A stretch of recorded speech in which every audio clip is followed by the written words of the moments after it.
Hello everyone. तो आइए आज हम बात करने वाले हैं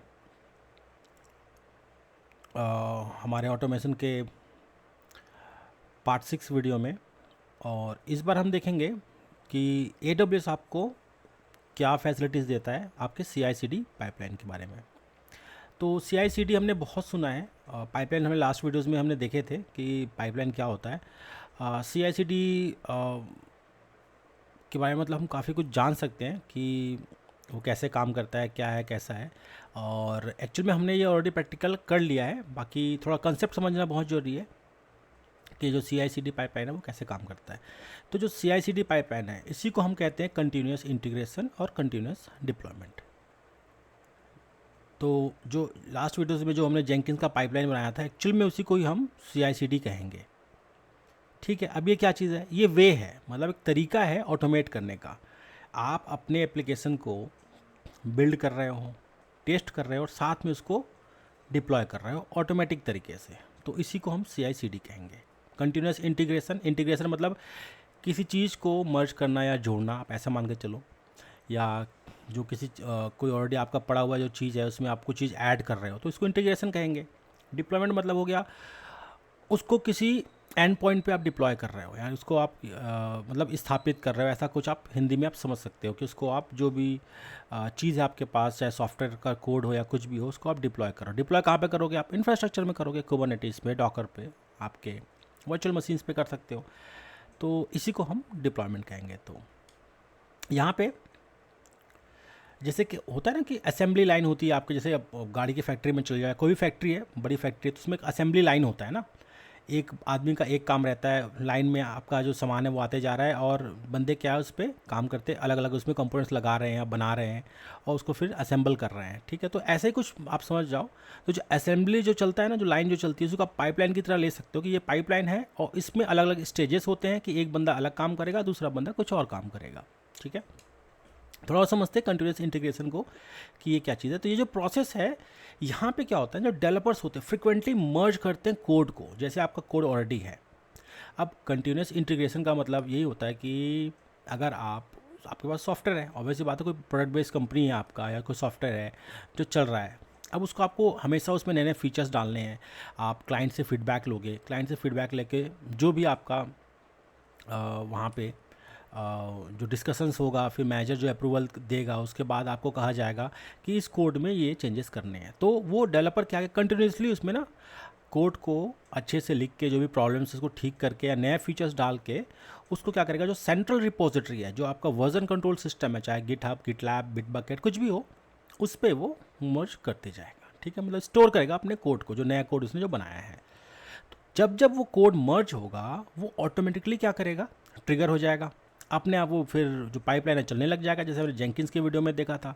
बिल्ड करेगा वो, टेस्ट करेगा वो, और कुछ प्रॉब्लम वगैरह आ गया ना, वो उसको पहले ही पता चल जाएगा कि भाई ये प्रॉब्लम आ गया है, तो उसको फिर से ठीक करेगा, फिर वो वापस चला जाएगा। तो देखो, अगर मैं एक फ़्लो की बात करूँ यहाँ पे, मेरे पास ये वाइट बोर्ड है। तो देखो यहाँ पे मान के चलो हमारा ना गिटहब है। ठीक है, ये गिटहब है, यहाँ पे हमारे कुछ पाइपलाइंस चलते हैं, ऐसे ना पाइपलाइंस चलते हैं। तो यहाँ पे आपका एक स्टेज होगा, यहाँ पे कुछ दूसरा स्टेज होगा और यहाँ पे आपका कुछ फाइनली डिप्लॉयमेंट वगैरह कुछ होगा। आप ऐसे मान के चलो, इसी को हम स्टेजेस मान के चलते हैं। अब स्टेजेस की बात करते हैं यहाँ पे। तो जैसे ये है, इसको मैं मान के चलता हूँ कि ये मेरा सोर्स कंट्रोल है। ठीक है, इसको कह देता हूँ वर्जन कंट्रोल सिस्टम, VCS, या सोर्स कंट्रोल सिस्टम, SCS। ऐसे बहुत सारे बोलते हैं इसको। इसी को हम सोर्स कंट्रोल, या इसको गिटहब, गिटलैब, बहुत सारे आपके ऐसे वर्जन कंट्रोल के सॉफ्टवेयर्स होते हैं। SVN भी होता है, बिटबकेट, और भी तरह तरह के होते हैं, आजकल बहुत सारे आ गए हैं, बट मोस्ट पॉपुलर गिटहब है, ये आपको अच्छे से पता होगा। यहाँ पे आपका डेवलपर क्या क्या बैठा है, डेवलपर बैठा है यहाँ पे, वो इसमें कोड मर्ज किया जा रहा है। यहाँ पे एक ट्रिगर अपने आप यहाँ बिल्ड हो जाता है पोलिंग के थ्रू, या तो जो हमारा हुक होता है, वेब हुक होते हैं हमारे गिटहब में, गिटलैब में, तो वो जो वेब हुक होते हैं वो ट्रिगर हो जाते हैं यहाँ पे पाइपलाइन के थ्रू। जैसे जेंकिंस है या आपका कोई भी, अब जेंकिंस एक ऑप्शन है। जेंकिंस बहुत पुराना है और ऐसे कई सारे आपके कह सकते हैं कि ऐसे सॉफ्टवेयर्स हैं जो CI/CD का आपको देते हैं। तो जेंकिन्स के अलावा भी बहुत सारे हैं, उसके बारे में बात करेंगे। या आपका जो कॉन्फ़िगरेशन मैनेजमेंट टूल है, एनसाइबल है या टेराफॉर्म है, वैसे कुछ आपको मिलेगा। और यहाँ से आपके जो पहले क्या होगा, क्यूए में चला जाएगा। इनके पास कुछ सॉफ्टवेयर है, सोनार क्यूब है, सोनार क्यूब। इसके थ्रू इस कोड को हम टेस्टिंग कर लेंगे। टेस्टिंग करने के बाद इसको डेव इन्वायरमेंट में डिप्लॉयमेंट कर लेंगे। तो यही तो हो गया CI/CD पाइपलाइन, यही हो, इसी को हम कहते हैं CI/CD, continuous integration continuous deployment. मतलब कंटिन्यूस, हम ये क्या कर रहा है आपका डेवलपर, कंटिन्यूस इंटीग्रेट कर रहा है, नया नया चीज़ डाल रहा है इसके अंदर, इंटीग्रेट कर रहा है। और जैसे ही इंटीग्रेट कर रहा है अपने आप ये पाइपलाइन चल रहा है जेंकिन्स के थ्रू या कोई भी सॉफ्टवेयर उसके थ्रू, और ये अपने आप डिप्लॉय भी हो रहा है। तो इसी को हम कहेंगे CI/CD। ठीक है। डिप्लॉयमेंट जैसे अब हम जैसे बात करते हैं, इसका मतलब ऑटोमेटिकली जो रिलीज़ हो जाएगा जो कोड है आपका, वो टेस्ट से यहाँ पे पास होके आपके यहाँ पे जो डिप्लॉयमेंट है वो हो जाएगा। इसके कुछ स्टेजेस वगैरह भी होते हैं, ऐसा नहीं कि स्टेजेस नहीं होता। बिल्ड फेज़ में क्या क्या होता है, कोड कंपाइल होता है, ट्रांसफॉर्म होता है कि कोई एग्जीक्यूटेबल फॉर्मेट में, जैसे कि खासकर जावा के जो होते हैं, और भी कई सारे होते हैं, ऐसा नहीं कि आप पाइथन को भी नहीं कर सकते, या C++ के भी होते हैं। तो ऐसे कई सारे आपको कोड मिलेंगे जो आप ज़रूरत पड़ेगी आपको कि इसको एग्जीक्यूटेबल में आप चेंज करो। पाइथन का आप चाहते हो कि एक ही वन ऐप बना दो, तो उसका एक वन ऐप बन जाएगा। आप कोड को छुपाना चाहते हो, Node.js में भी ऐसा होता है, Node.js में भी आपका एक वन ऐप बन जाता है, मतलब एक ही रहेगा, उसी के अंदर आपका सब चलेगा। तो वो कोड को छुपाने के लिए होता है, अगर आपको एंड यूज़र को वो एप्लीकेशन देना है तो की बात है वो, तो वो बिल्ड उस टाइम पे काम आता है। बाकी कई सारे ऐसे होते हैं, जैसे PHP वगैरह होता है, उसमें जो कोड होता है वो ऑलमोस्ट ओपन होता है, उसमें भी होता है कोड छुपाने का तरीका, बट वो अलग चीज़ है, वो मोस्टली लोग यूज़ नहीं करते। तो उसी को हम बिल्ड फेस कहते हैं। फिर टेस्ट करता है, यहाँ पे क्यू वाला टेस्ट करेगा भाई आपके कोड को, आपके एप्लीकेशन को, जो एप्लीकेशन आपने बना लिया है, तो बार बार वो टेस्ट करेगा, एक बार नहीं 1000 बार टेस्ट करेगा, एक एक फीचर्स को टेस्ट करेगा, उसमें से गलतियाँ निकालेगा। फिर वो क्या करेगा, यहाँ पे वो क्या करेगा, यहाँ पे वापस ना बोलेगा डेवलपर को कि भाई ये गलतियाँ हैं, इसको ठीक कर लो। ठीक है। तो जो एरर्स आएगा ना, एरर्स को यहाँ पे डेवलपर को बता देगा और फिर वो इसको ठीक करने लग जाएगा। तो कंटिन्यूस इंटीग्रेट हो रहा है, तो गोल गोल गोल गोल घूमते जा रहा है। और जैसे ही ये सब चीज़ कंप्लीट हो जाएगा, इसको वो आगे डेव इन्वायरमेंट डिप्लॉय कर देगा।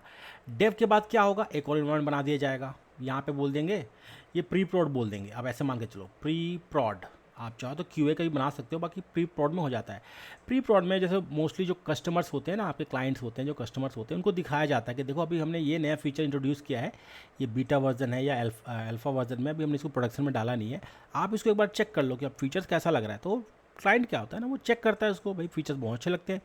वो जब अप्रूव करता है तो फिर बोलते हैं भाई हमारे को भी इसको अपग्रेड कर दो यार, हमें चाहिए इसको। तो बोलेगा प्रोडक्शन में डाल दो, प्रोडक्शन में डाल दो, प्रोडक्शन में डल जाएगा। तो फिर जो यही होता है आपका CI/CD पाइपलाइन। इससे फ़ायदा क्या है, कंटिन्यूस आपका ये बंदा खाली नहीं बैठ रहा है, ये अपना काम करते जा रहा है, करते जा रहा है, करते जा रहा है। QA वाला बंदा खाली नहीं बैठ रहा, वो करते जाएगा। आगे जैसे अप्रूव होगा यहाँ पे, फिर प्री प्रॉड में आएगा, तो यहाँ पे क्लाइंट उसको फाइनली देखेगा। यहाँ पे तो मैनेजर्स वगैरह जो भी है, आपके जो क्वालिटी के मैनेजर्स हैं या जो डेवलपर के टीम वाले जो मैनेजर है, वो सब इसको देखेंगे, समझ जाएंगे कि क्या है कैसा है, इसको अच्छे से टेस्ट करके। तो इनको जब अच्छा लगेगा तो वो आगे बढ़ा देंगे यहाँ पे, और यहाँ पे क्लाइंट को दिखाएंगे, क्लाइंट को प्रोडक्शन में डालने को बोलेगा। तो ये एक तरीका, इससे क्या फ़ायदा है, सेफ़ है ना, ये सेफ़ हो गया ना, आपका कोई बंदा खाली नहीं बैठ रहा। पहले ज़माने में क्या होता था, डेवलपर पहले बनाएगा, फिर पूरा बना के एक, पहले के टाइम पे थोड़ा अलग तरीके से होता था। पहले आपका डेवलपर बनाता था, फिर वहाँ पे एक इन्वायरमेंट है, यहाँ इन्वायरमेंट में पहले QA वाले को दिखाएगा, QA वाला उसको देखेगा, फिर अपने इन्वायरमेंट में उसको चलाएगा यहाँ पे, और फिर उससे एरर निकाल के फिर उसको देगा। ऐसे गोल गोल घूमते रहता था। ठीक है। बाकी ये ऑटोमेटिक तरीके से होता है, तो इससे समय की बचत है और काफ़ी फ़ायदा है, इससे बहुत फास्ट डेवलपमेंट होता है। इसी को अजाइल मेथड भी कहते हैं। जो टर्मिनोलॉजी है इसकी, पाइपलाइन होता है इसके अंदर, ऑब्वियसली बात है। जो पाइपलाइन मतलब बिल्ड, टेस्ट और डिप्लॉयमेंट के ना स्टेप्स होते हैं, उसी को हम पाइपलाइन कहते हैं, या प्रोसेस कह लो उसको। तो डेवलपमेंट से लेकर प्रोडक्शन तक जो जो स्टेप्स होते हैं ना, इसी को हम कहते हैं पाइपलाइन। ठीक है। वर्जन कंट्रोल सिस्टम होता है, इसको हम VCS कहते हैं। देखिए ऑब्वियसली बात है, गिटहब गिटलैब, ये वाला को हम कहते हैं, इस वाले को कहते हैं VCS, जैसे मैंने पहले बताया था। ठीक है। इसी में आपका रिपोजिटरी होगा, आपका कोड बेस होगा, कोड यहीं पे आपका सेव होगा, स्टोर होगा। ठीक है।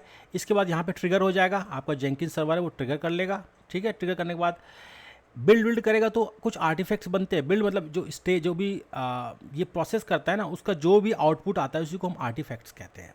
ठीक है, मान के चलो प्रॉब्लम आ गया तो फिर वो रोल बैक भी कर सकता है, इसको रोल बैक भी कहते हैं। ठीक है, इसके आगे कुछ इन्वायरमेंट भी मिलेंगे, जैसे मैंने ये बताया ना, ये वाला, ये डेव इन्वायरमेंट मिल जाएगा, कोई क्यूए मिलेगा, फिर प्रॉड मिलेगा, फिर प्री प्रॉड मतलब प्री प्रॉड प्रॉड मिलेगा, ऐसे अलग अलग आपके होंगे। या ऐसे भी कहते हैं लोग, ये डेवलपमेंट कह लो, स्टेजिंग इसको कह लो, इसको भी स्टेजिंग कहते हैं। ठीक है, जिसको प्री प्रॉड स्टेजिंग एक जैसे ही एक ही है। फाइनल टेस्टिंग का जो काम होता है वो यहीं पे होता है, और लाइव जो होता है वो प्रोडक्शन में होता है। ठीक है, तो आपको समझ आ गया होगा। इसको डेवलपमेंट इन्वायरमेंट बोलेंगे, इस वाले को, इसको प्री प्रॉड या स्टेजिंग बोलेंगे, प्री प्रॉड या स्टेजिंग, और इसको प्रोडक्शन बोलेंगे। ठीक है, फ़ायदा क्या होगा इससे? जल्दी जल्दी काम होगा ना आपका, फास्टर डिलीवरी होगा। भाई फालतू बैठा नहीं है आपका ये डेवलपर, इसका तो काम है, इसको हम दे दिया भैया, ओ भाई डेवलपर तुम लग जाओ, तुम्हारा काम है ये करते जाना, जो इधर से आते जाएगा कोई भी गलतियाँ आते जाएंगी उसको ठीक करते जाओ, ये कंटिन्यूस हो जाएगा। कंटिन्यूस मतलब लगातार चलते रहने वाला, तो इसलिए उसको क्या क्या कहते हैं हम लोग, कंटिन्यूस इंटीग्रेट होते जाएगा। और यहाँ से छन के कहने मतलब फ़िल्टर होके अच्छा जो कोड है या अच्छा जो फीचर्स है इन्वायरमेंट में डिप्लॉय होते जाएगा। तो इसको कंटिन्यूस इंटीग्रेट होते रहेगा इस प्रोसेस के थ्रू, और कंटिन्यूस डिप्लॉयमेंट भी होगा। तो इसी को हम CI/CD कहते हैं। कंसिस्टेंसी बनती है इससे, क्वालिटी आपका इंप्रूव होता है। ठीक है, तो कि स्मूथ प्रोसेस है डेवलपमेंट का, और इसके बहुत सारे इसके टर्मिनोलॉजीज़ हैं, या आप कहें प्रोसेस है, वाटरफॉल, अजाइल मेथड, और एक से बढ़ के एक बहुत सारे मेथड्स हैं। वो कभी पढ़ेंगे, और डेवलपमेंट वाले बंदे उसको ज़्यादा अच्छे से करते हैं, उसको समझते हैं उसको। नेक्स्ट हम देखते हैं AWS पे क्या चीज़ है। AWS पे अगर मैं जाऊँ, मैं कोड पाइपलाइन की बात करूँ, कोड पाइपलाइन ये समझते हैं।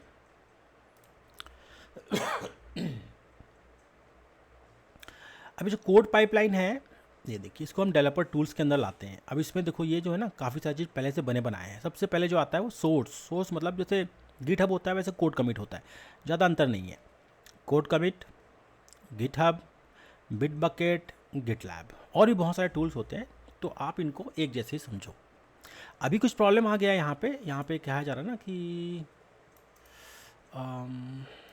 अभी जैसे मैं इसको क्रिएट करूँ ना, यहाँ पे अगर कोड कमिट के अंदर जाके रिपोजिटरी पे जाऊँ यहाँ पे, अब रिपोजिटरी ऑब्वियस सी बात है, जैसे मैं गिट हब में हूँ तो मैंने एक रिपोजिटरी बनाया है ना, ये रिपोजिटरी है मेरी, तो ये मैंने बनाया है। सेम वैसे ही आप यहाँ पे बना सकते हो, बट अभी क्या है ना प्रॉब्लम, कि इन्होंने ना जो कोड कमिट है उसमें जो नया रिपोजिटरी बनाने को भी बंद कर दिया है, मतलब शायद जुलाई या जून में इन्होंने ना इसको बंद कर दिया। मैं टेस्ट करके देखता हूँ, माई वेब ऐप करके लिखता हूँ, देखता हूँ बनता नहीं बनता, मुझे पता है शायद ही बनेगा ये।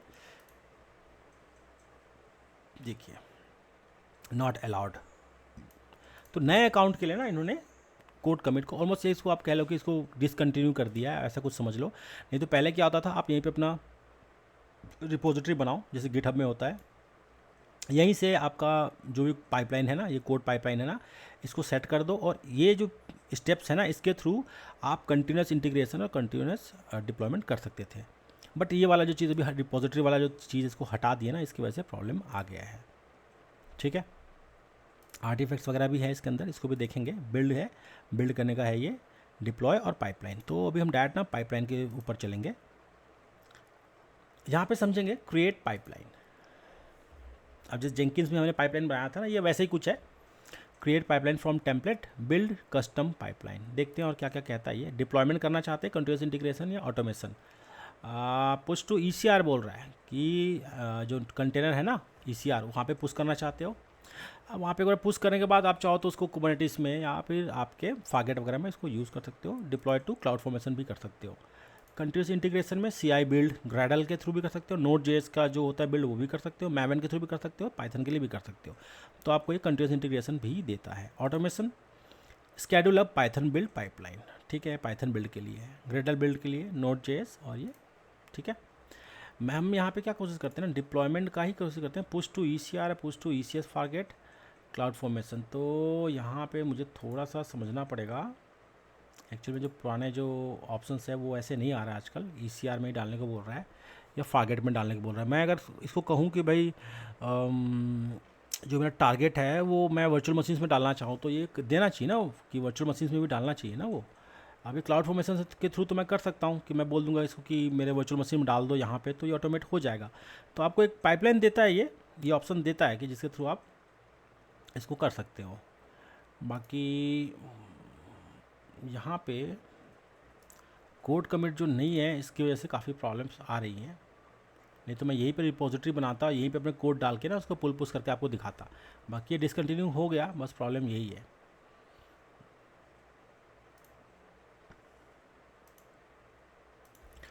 चलिए तो एक पाइपलाइन बना के देखते हैं क्या क्या ऑप्शन हमें देता है, वो सब हम आगे देखेंगे। क्रिएट पाइपलाइन पे मैंने क्लिक किया। टेम्पलेट मैं यूज़ नहीं करना चाहता क्योंकि मेरा कोई स्पेसिफिक अभी रिक्वायरमेंट है नहीं। मैं सोच रहा हूँ कि एक बार कस्टम करके देखें तो ज़्यादा से ज़्यादा इस पर आपको ऑप्शंस मिलेंगे। नेक्स्ट पे क्लिक किया। पाइपलाइन का नाम लिखता हूँ माई वेब ऐप पाइपलाइन, ऐसा कुछ लिख देता हूँ मैं। सुपरसीडेड है a most recent execution overtake an older one, this is default. Cued कर देते हैं इसको type V2, pipeline type V2 required. ठीक है, न्यू सर्विस रोल अपने आप कोई सर्विस रोल बना लेगा, मैं इसको इस पर चिंता नहीं करने वाला। कुछ अगर वेरिएबल वगैरह डालना है तो आप यहाँ पे डाल सकते हो। एडवांस सेटिंग में डिफ़ॉल्ट लोकेशन, कस्टम लोकेशन, काफ़ी सारी चीज़ें हैं। Default location, create a default S3 bucket in your account. तो आई थिंक ये यहाँ पे ही अपना जो भी हम बिल्ड करेंगे वो शायद S3 में ही बनाएगा, ये मतलब S3 के ऊपर रखेगा। सोर्स प्रोवाइडर, अब देखिए यहाँ पे कोड कमिट है। अब देखो आप इस पाइपलाइन में आप काम कर रहे हैं तो अब कोड कमिट इसके अंदर मान के चलो कोड कमिट अभी डेप्रिकेट नहीं होता तो मैं कोड कमिट पे ही कर सकता था। फिलहाल मेरे पास ना अभी गिटहब का है, मैं उसी को चाहे उसको यूज़ करता हूँ, या फिर सेल्फ मैनेज भी मेरे पास गिटलैब का ऑप्शन है। बिट बकेट भी यहाँ पे S3 पे भी मैं यूज़ कर सकता हूँ। S3 पे भी मैं डायरेक्ट कोड पुश करके उसको भी मैं यूज़ कर सकता हूँ चाहूँ तो। बाकी मैं गिटहब भी यूज़ करके देखता हूँ विया वन ऑथ। ठीक है, वन ऑथ है मेरे पास, कनेक्ट टू गिटहब। अब जैसे मैं इस पर क्लिक करूँगा ये गिटहब का ऑथेंटिकेशन पूछेगा और ये ले लेगा। ये देखिए ऑथराइज AWS कोड स्विट, ये लो। अब ऑथेंटिकेशन कोड मांग रहा है, मैं ऑथेंटिकेशन कोड डाल देता हूँ। जो भी ऑथेंटिकेशन कोड है मेरे पास अगर है तो मैं डाल दूँगा, आई थिंक होना चाहिए।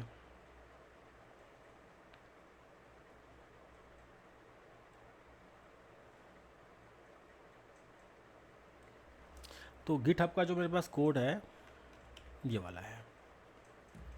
तो अब ये ऑथेंटिकेट हो गया, बोल रहा है कन्फर्म करने के लिए, तो मैंने इसको एक्सेस दे दिया।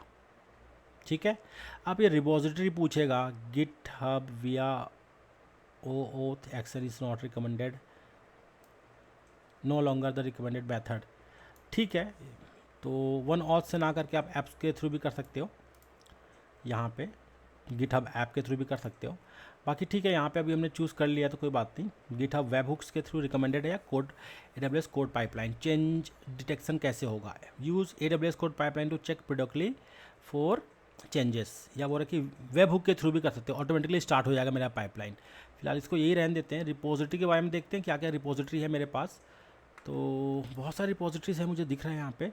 मैं माई वेब ऐप वाला ना ये यूज़ कर लेता हूँ। ब्रांच, भाई मेन ब्रांच है मेरा वहाँ पे, देखो अपने आप से डिटेक्ट कर लिया जैसे ही मैंने लॉगिन किया गिटहब में। तो आई थिंक इसीलिए क्योंकि गिटहब लोग बहुत ज़्यादा यूज़ करते हैं ना, बड़े बड़े इंटरप्राइज गिटहब या अपना खुद का यूज़ करते हैं, तो इसलिए इन्होंने शायद डेप्रिकेट कर दिया होगा। अब सिंपल हो गया, ज़्यादा प्रॉब्लम नहीं है इसमें। देखो मेरा आराम से रिपोजिटरी वगैरह भी आ गया।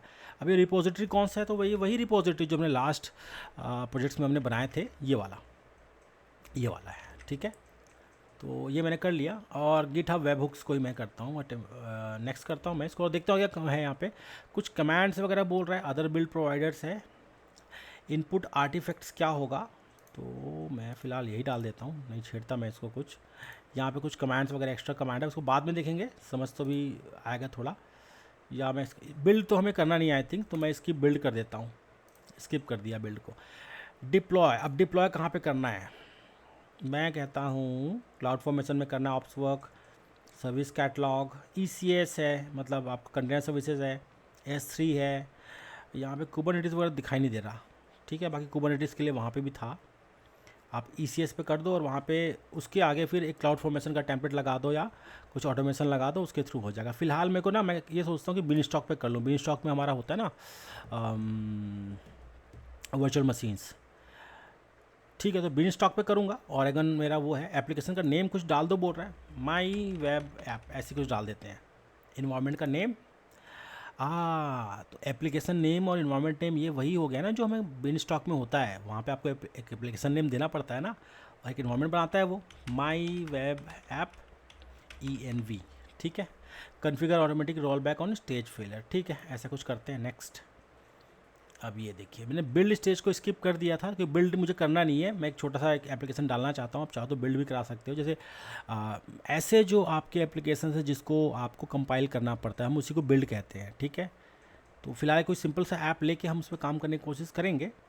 ये क्रिएट पाइपलाइन पे मैंने क्लिक कर दिया। देखते हैं अब क्या कहता है ये, आगे क्या क्या चीज़ पूछता है, पास होता है, फेल होता है, और क्या क्या हमें इसमें एडजस्टमेंट करने पड़ेंगे, वो सब हम सीखेंगे यहाँ पे। तो ये मेरा पाइपलाइन क्रिएट हो गया। Create a notification rule for this pipeline, कुछ रूल्स वगैरह बता रहा है, नोटिफिकेशन का नाम बता रहा है, फुल बेसिक, अच्छा नोटिफिकेशन बता रहा है। ठीक है, अब नोटिफिकेशन क्या है, अभी वो बिल्ड होगा, सक्सीड हो गया, अब एक्शन जो एग्जीक्यूशन होगा सक्सीड होगा तो मैसेज आए। Stage execution, pipeline execution, manual approver, सब के लिए क्या क्या है, मतलब सबके लिए मतलब नोटिफिकेशन आए। मैं सबको डाल देता हूँ, मैं बोलता हूँ कि माई ऐप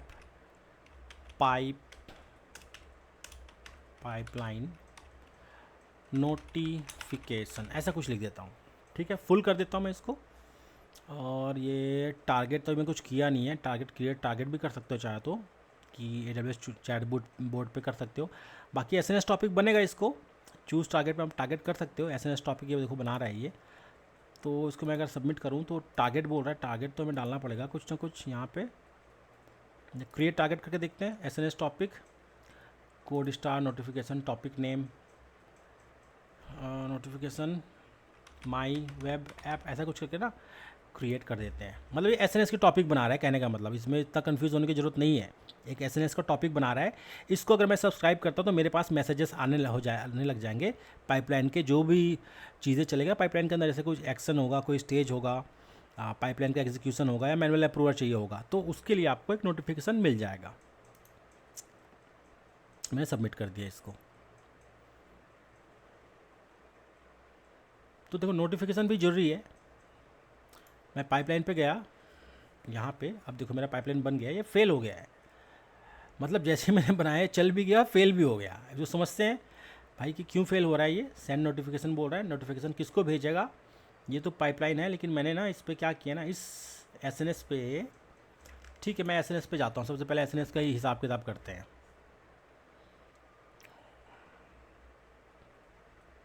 पब्लिश मैसेजेस है, एडिट डिलीट है, सब्सक्रिप्शन, क्रिएट सब्सक्रिप्शन करता हूँ मैं। यहाँ पे प्रोटोकॉल है, बहुत सारे ईमेल है, ईमेल में एंड पॉइंट है, किसी को भी आप अपना जो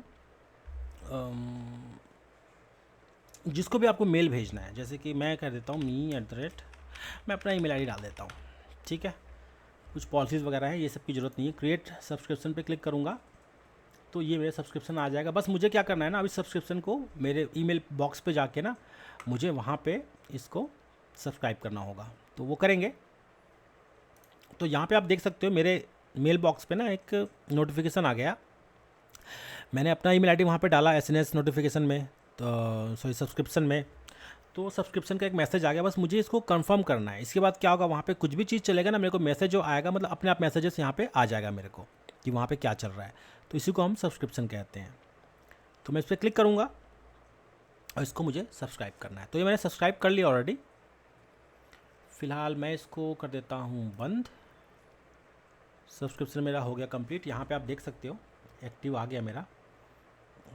व्यू ऑल नोटिफिकेशन, रूल्स वगैरह है, काफ़ी सारी चीज़ें। तो देखो ये तो नोटिफिकेशन के लिए तो मुझे समझ आ ही रहा है कि सब्सक्रिप्शन के अंदर जो है ना, यहाँ पे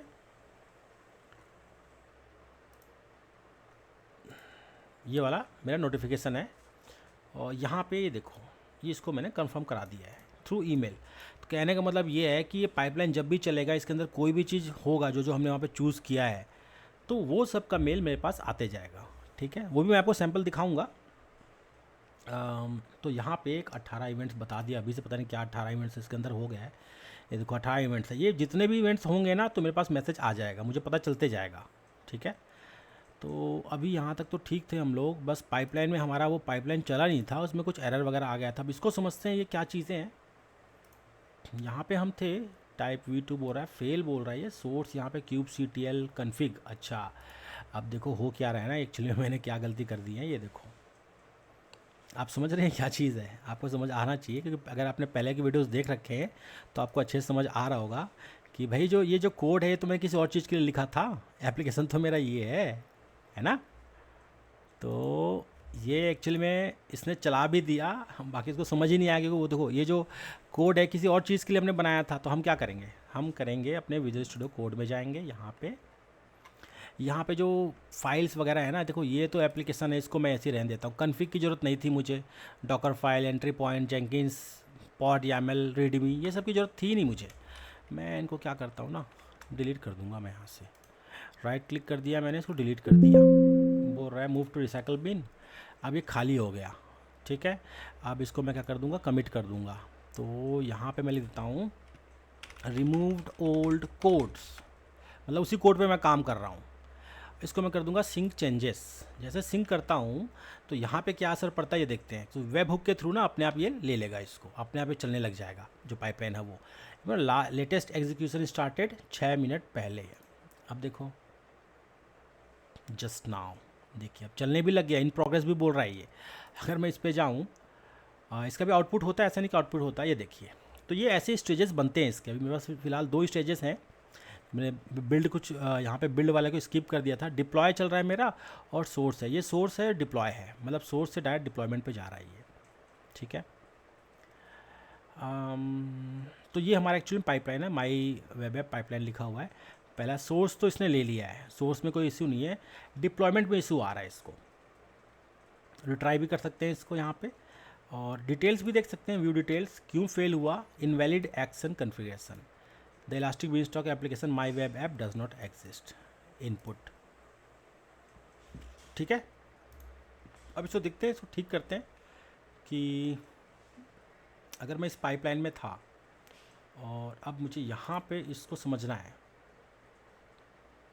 तो इसको मैं क्या करता हूँ ना, एडिट कर देता हूँ, एक बार एडिट करके देखते हैं। ये वेरिएबल्स है, एडिट ट्रिगर्ड, सोर्स तो ठीक था, डिप्लॉयमेंट में यहाँ पे फंसा था, entry not configured, success not configured, काफ़ी सारी चीज़ें हैं। एडिट स्टेज बोल रहा है, कुछ कंडीशंस वगैरह बोल रहा है। डिप्लॉयमेंट आप यहाँ पे कर दो तो बोल तो रहा है, बिल्कुल ठीक बोल रहा है ये, बट यहाँ पे डिप्लॉय वेरिएबल, तो क्या सच में मेरा ये वेब ऐप नाम का वहाँ पे बना ही नहीं बना, एक बार ये मुझे देखना चाहिए। मैं यहाँ पे गया, बीन मेरी स्टॉक पे जाऊँगा मैं,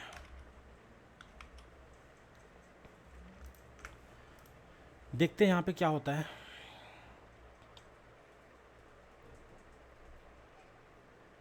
देखिए यहाँ पे अभी मेरे पास कुछ भी नहीं है, ठीक है।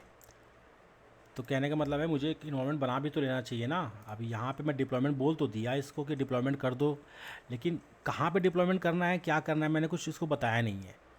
तो मैं करता हूँ, यहाँ पे जाता हूँ, क्रिएट एप्लीकेशन पे क्लिक करता हूँ, web server environment, worker environment, web server environment जाते हैं, माई वेब ऐप ऐसा कुछ लिख देता हूँ। इन्वायरमेंट नेम अपने आप आ जाएगा, डोमेन नेम ऑटो जनरेट कर लो, या फिर मैं लिख देता हूँ माई वेब ऐप, ये आएगा। चेक अवेलेबिलिटी है, माई वेब ऐप है। प्लेटफॉर्म मैनेज प्लेटफॉर्म कर दिया। ये जो मेरा है, आई थिंक इसमें PHP का ले लेता हूँ ना, sample application upload your code, तो आई थिंक इसकी ज़रूरत नहीं पड़ेगी मुझे। सैम्पल ऐप कोड भी आप अपलोड कर सकते हो, चाहो तो लोकल फाइल से भी कर सकते हो, पब्लिक S3 से भी कर सकते हैं। सिंगल फ्री इंस्टेंस, मैं सैम्पल ऐप फ़िलहाल कर देता हूँ, सैम्पल ऐप रहेगा सही। सिंगल इंस्टेंस करता हूँ, फ्री टियर एलिजिबल कर देता हूँ, नेक्स्ट करता हूँ। मतलब एक मैं ये सोच रहा हूँ कि इन्वायरमेंट एक बना दूँ ताकि वहाँ पे अपने आप डिप्लॉय हो सके वो, फिर कोड में चेंजेस तो बाद में हम करते ही रहेंगे। यहाँ पे की पेयर, देखो की पेयर मुझे इसलिए नहीं मिल रहा क्योंकि की पेयर यहाँ पे है ही नहीं, क्योंकि मैं ओरेगन में हूँ। यहाँ पे मुझे क्या करना पड़ेगा, या तो की पेयर बनाना पड़ेगा, EC2 S3 प्रोफाइल है, ये मैंने पहले बना रखा था। की पेयर का मुझे समझना पड़ेगा, की पेयर का क्या करूं, मुझे की पेयर बना ही लेना चाहिए एक। मैं यहाँ पे गया, EC2 एक की पेयर बना लेता हूँ ओरेगन में भी।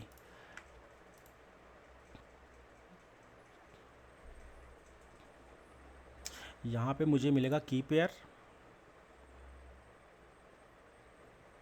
क्रिएट की पेयर का नाम माई की पेयर ऐसा कुछ बना देता हूँ।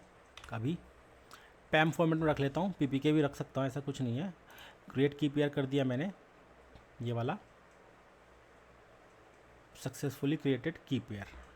अब ये एक्चुअली में डाउनलोड अपने आप हो जाता है, ऐसा नहीं कि नहीं हो जाता, अपने आप ही डाउनलोड हो जाता है। एक्शन इंपोर्ट की पेयर भी कर सकते हो चाहो तो, और ये बन गया है। अब मैं यहाँ पे जाऊँगा, यहाँ पे मैं की पेयर को रिफ्रेश करता हूँ, यहाँ पे मेरा की पेयर आ गया, ठीक है। और ऐसा करता हूँ मैं नेक्स्ट, फिर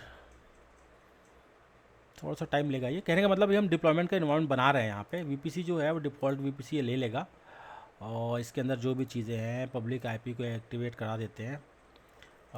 डेटाबेस सबनेट का भी डाल सकते हैं, ऐसा कुछ इनेबल डेटाबेस अभी फ़िलहाल तो नहीं चाहिए मुझे। नेक्स्ट कर देना है इसको, देखते हैं कुछ एरर आएगा तो ठीक करना है। हमने बीनस्टॉक पे पहले भी काम किया है तो इसको मैं ज़्यादा छेड़ नहीं रहा, ये सब भी नहीं छेड़ रहा मैं। ये अपने आप ही कर लेना चाहिए। सिंगल इंस्टेंस है on demand, T2 micro T3। Next देखते हैं, ये AMI है, AMI आप अपने हिसाब से भी चूज़ कर सकते हो। इन्हांस्ड बोल रहा है ये, बेसिक इन्हांस्ड काफ़ी सारे चीज़ें हैं। नेक्स्ट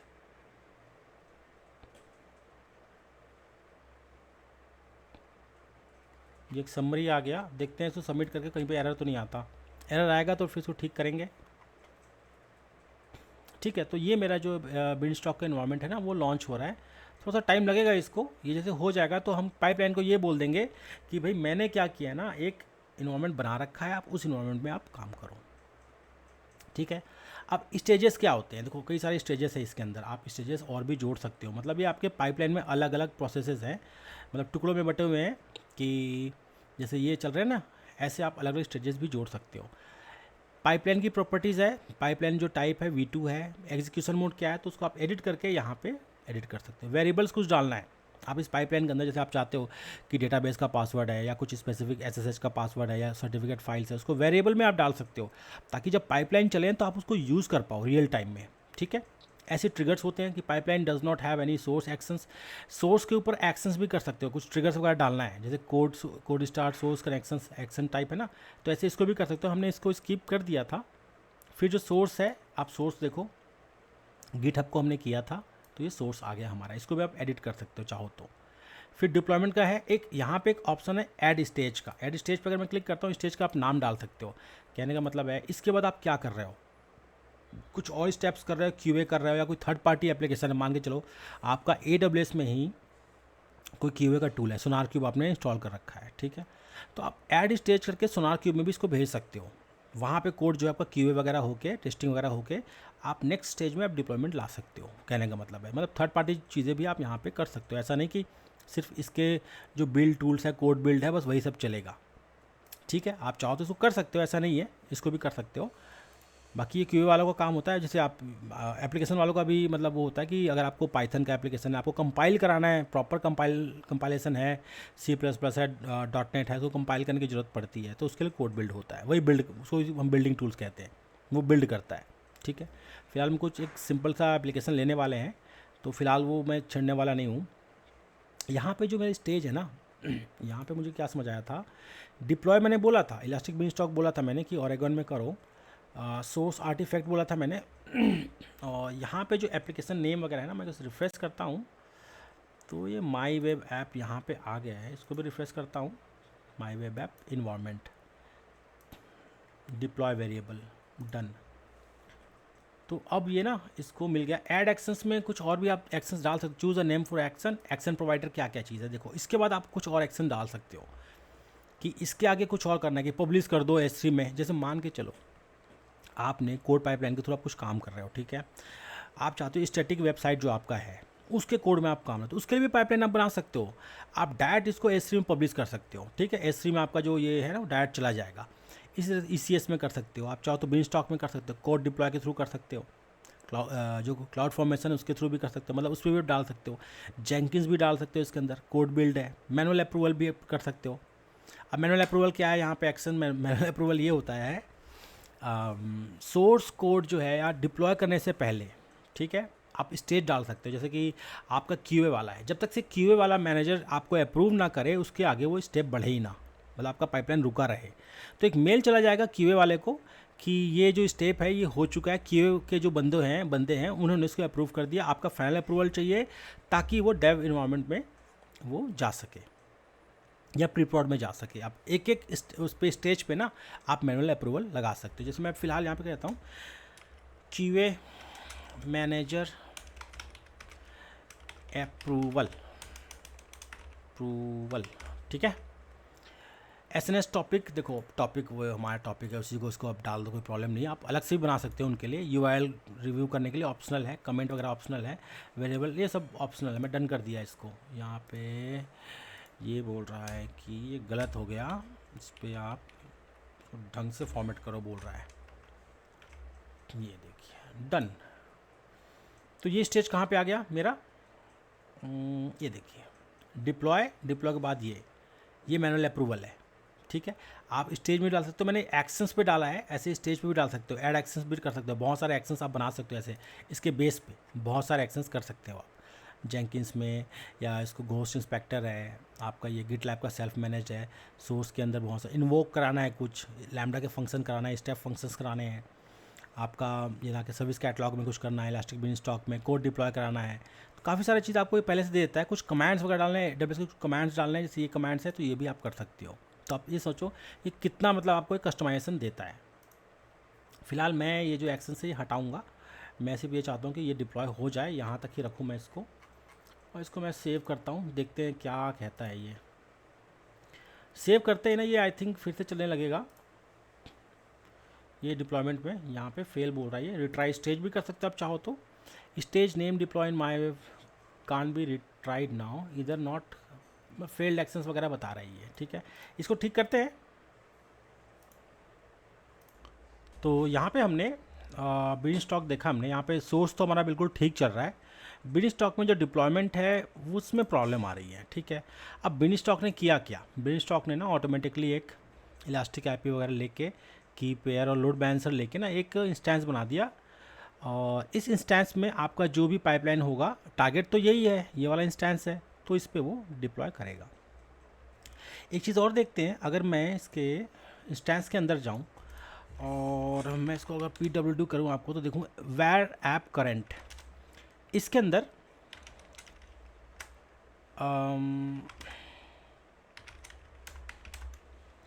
तो वैर के अंदर आपको ना काफ़ी सारे फोल्डर्स मिलेंगे, इलास्टिक बिन स्टॉक का भी मिलेगा और भी कई सारे मिलेंगे, कैसे ऐप, एडीएम, गेम्स, काफ़ी सारी चीज़ें हैं, कुछ इसमें काम की चीज़ें हैं।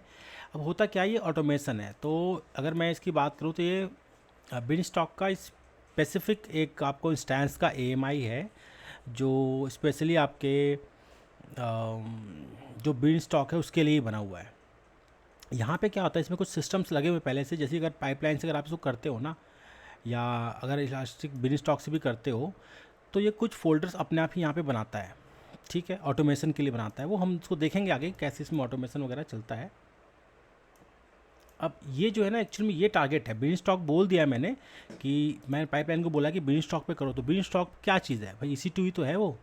हाँ, इसको ऑटोमेट करता है वो थ्रू लोड बैलेंसर वगैरह सब इकट्ठे एक साथ ही, सिक्योरिटी ग्रुप्स को एक साथ एक विजार्ड के थ्रू बना के, तो इन्वायरमेंट हमारा बिन स्टॉक है वो बन गया है।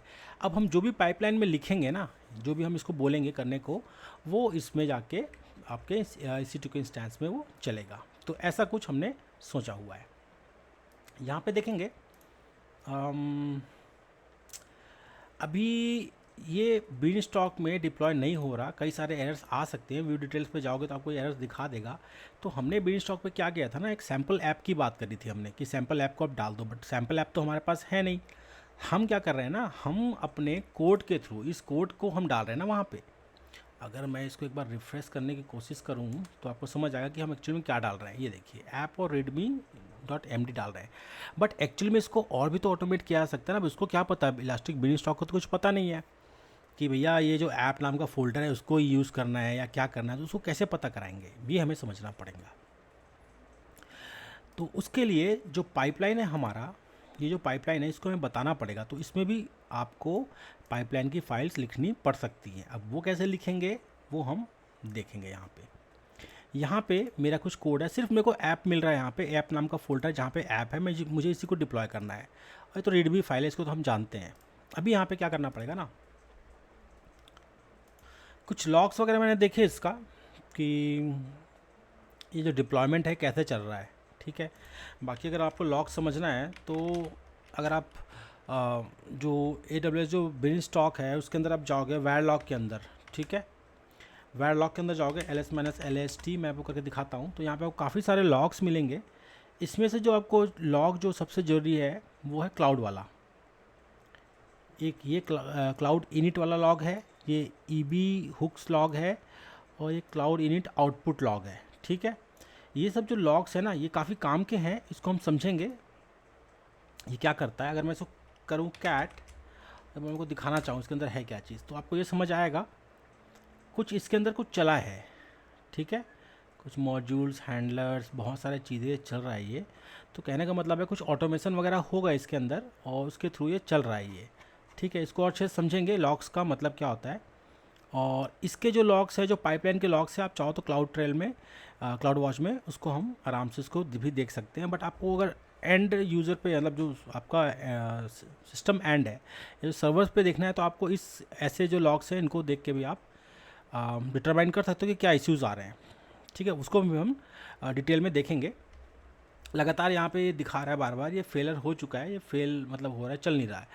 बात हुई थी हमारी CI/CD पाइपलाइन, ठीक है, और end to end pipeline. End to end pipeline क्या होता है इसको समझते हैं। हमने बात करी थी कि जो हमारा सोर्स है, मैं सिर्फ सोर्स में चेंज करूँगा और वो मेरे सर्वर्स पे होने चाहिए, बट ऐसा कुछ तो यहाँ पे दिख नहीं रहा है।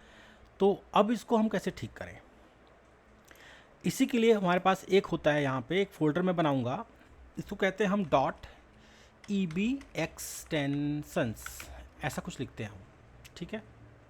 इसके बारे में पढ़ेंगे EB एक्सटेंशन क्या चीज़ है और ये क्या काम आता है। ये जो हमारा EB एक्सटेंशन है, यहीं पे हम कोड्स लिखते हैं, ठीक है।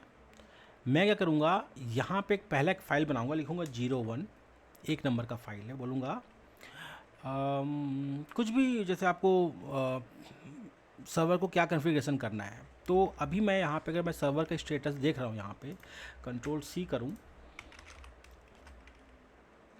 हिस्ट्री देखूँ मैं, कुछ है हिस्ट्री के अंदर। हिस्ट्री के अंदर तो काफ़ी सारी चीज़ें हैं, ये जो मैंने किया था बस वही सब चीज़ें हैं।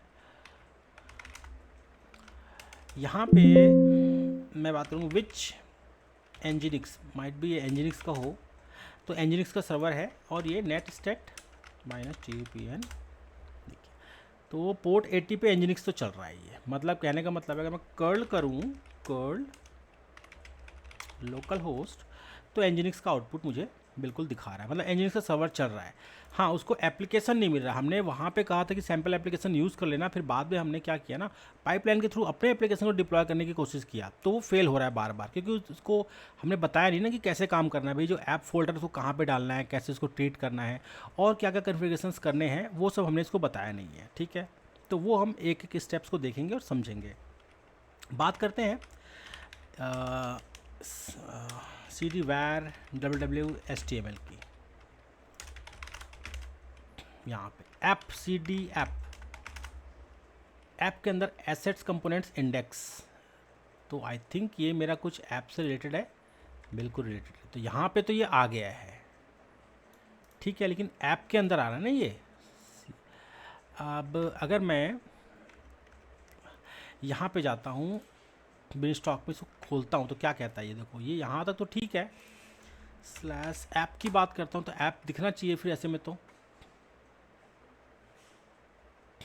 एनजीनिक्स एरर बोल रहा है, वेबसाइट एडमिनिस्ट्रेटर कुछ एरर आ गया है। तो मुझे यही समझ आ रहा है कि मुझे क्या करना है ना, उसको जो अभी ये क्या कर रहा है, जो पाइपलाइन क्या कर रहा है, जो कोड बेस उसको मिल रहा है डायरेक्ट उसको कॉपी कर रहा है। मतलब ऐसा ना, वो जो बिन स्टॉक है उसमें ऐसा लिखा है, या बिन स्टॉक के ऑटोमेशन में यहाँ तक वो करके देता है। अभी हमने क्या करना है, जो ऐप को वो var www.html के अंदर डाल रहा है ना, एक तो ये तरीका है कि हम इसको समझें पहले कि ये एक्चुअल में कर क्या रहा है। ये देखिए PWD, ये एक्चुअल में यहाँ पे डाल रहा है, वैर www.html ऐप के अंदर डाल रहा है ये, ठीक है। तो इसको हमें कुछ ठीक करना पड़ेगा, या तो इसे कन्फिग्रेशन को छीनना पड़ेगा, या वर्चुअल होस्ट का जो फाइल हम बनाएंगे ना, हम कोशिश ये करेंगे कि वर्चुअल होस्ट का फाइल बनाएं और उसको इस पॉइंट पे रीडायरेक्ट करें। अब वर्चुअल होस्ट की फ़ाइल कैसे बनेगी, सर्वर पे जा आप यहाँ पे बना सकते हो, ऐसा नहीं कि नहीं बना सकते आप, मैं यहाँ पे बना दूंगा, लेकिन क्या होगा जैसे नेक्स्ट टाइम में ऑटोमेशन चलेगा या इस पर कोड आप पुश करोगे, कोई भी चेंजेस करोगे, ट्रिगर होगा, पाइपलाइन चलेगा और ये सब उड़ा देगा, उड़ा के फिर से एक नया बनाएगा, समझ रहे हो। तो यहाँ पे करना गलती होगा। अभी हमें बस यही करना है कि जो करना भी हमें यहीं से करना है। ईबी एक्सटेंशन क्या काम आता है, ये जैसे मैंने पहले बताया, ईबी एक्सटेंशन में आप अपने जो पाइपलाइन है उसके थ्रू कुछ और कस्टमाइजेशन एड हॉक कमांड्स चलाते हो, मतलब जो एक्स्ट्रा कमांड्स होते हैं ना, कन्फिग्रेशन के कमांड है, कन्फिग्रेशन टास्क होते हैं, वो आप करते हो। जैसे भी मेरे को अभी ये लग रहा है कि भाई मेरा जो एप्लीकेशन है वो गलत पाथ पे चला गया, PWD इस पाथ पे चला गया। मैं अगर CD करता हूँ ETC Nginx LS करता हूँ, CD साइट्स या साइट्स अवेलेबल होता है, क्या होता है, एक मिनट देखते हैं। CD conf.d के अंदर नहीं, यहाँ पे भी नहीं है, cd मुझे इसे कन्फिग्रेशन पहले देखना पड़ेगा, इसका कन्फिग्रेशन कहाँ पे है। default.d है, fast CGI है, nginx.conf है, वर्चुअल होस्ट यहाँ पे है नहीं, वर्चुअल होस्ट को बनाना पड़ सकता है, और नहीं वो तो CD nginx डॉट, या एक मिनट नैनो करता हूँ मैं nginx conf को, ये देखिए। तो यहाँ पे काफ़ी सारे चीज़ दे रखा है, ये nginx का आपको मिल जाएगा, ये nginx का डिफ़ॉल्ट फाइल है। यहाँ पे पाथ वगैरह हम चेक कर सकते हैं, काफ़ी सारी चीज़ें हैं जिसको हम ठीक कर सकते हैं यहाँ पे, लेकिन एक्चुअल में हमें यहाँ पे जाके ठीक नहीं करना है, हमें ईबी एक्सटेंशन फाइल के थ्रू, मतलब उससे ऑटोमेट करना है इसको। तो यूज़र PID ये सब तो बिल्कुल ठीक दे रखा है, एक्सेस लॉग दे रखा है, बट यहाँ पे इसने ना देखो, ये देखो ETC Nginx conf.d के अंदर आपको जो कन्फिग्रेशन है उसको करना, ठीक है। मैं ऐसे करता हूँ CD conf.d PHP fpm.conf, तो इसको भी कैट करते हैं, नैनो करते हैं PHP conf के, ये तो अप स्ट्रीम बता रहा है PHP, ये तो FPM का है। देखो आपका जो Nginx है वो FPM पे चलता है, ठीक है, PHP FPM पे डायरेक्ट वो PHP के स्क्रिप्ट को नहीं कर पाता, तो FPM चाहिए होता है। बट यहाँ पे तो मुझे समझ नहीं आ रहा इसका डायरेक्टरी कहाँ पे होगा। Ctrl+X करता हूँ मैं, इसका देखो मुझे ना CD डॉट डॉट करता हूँ, एक बार इसका कन्फिग्रेशन खोजना पड़ेगा, कन्फिग्रेशन है कहाँ पर, डिफ़ॉल्ट.d के अंदर तो नहीं है, CD डिफ़ॉल्ट या conf.default है, आई थिंक इसके अंदर भी हो सकता है ना, तो देखते हैं इसको। नैनो, ये रहा, इसके अंदर भी काफ़ी सारी चीज़ें दे रखा है।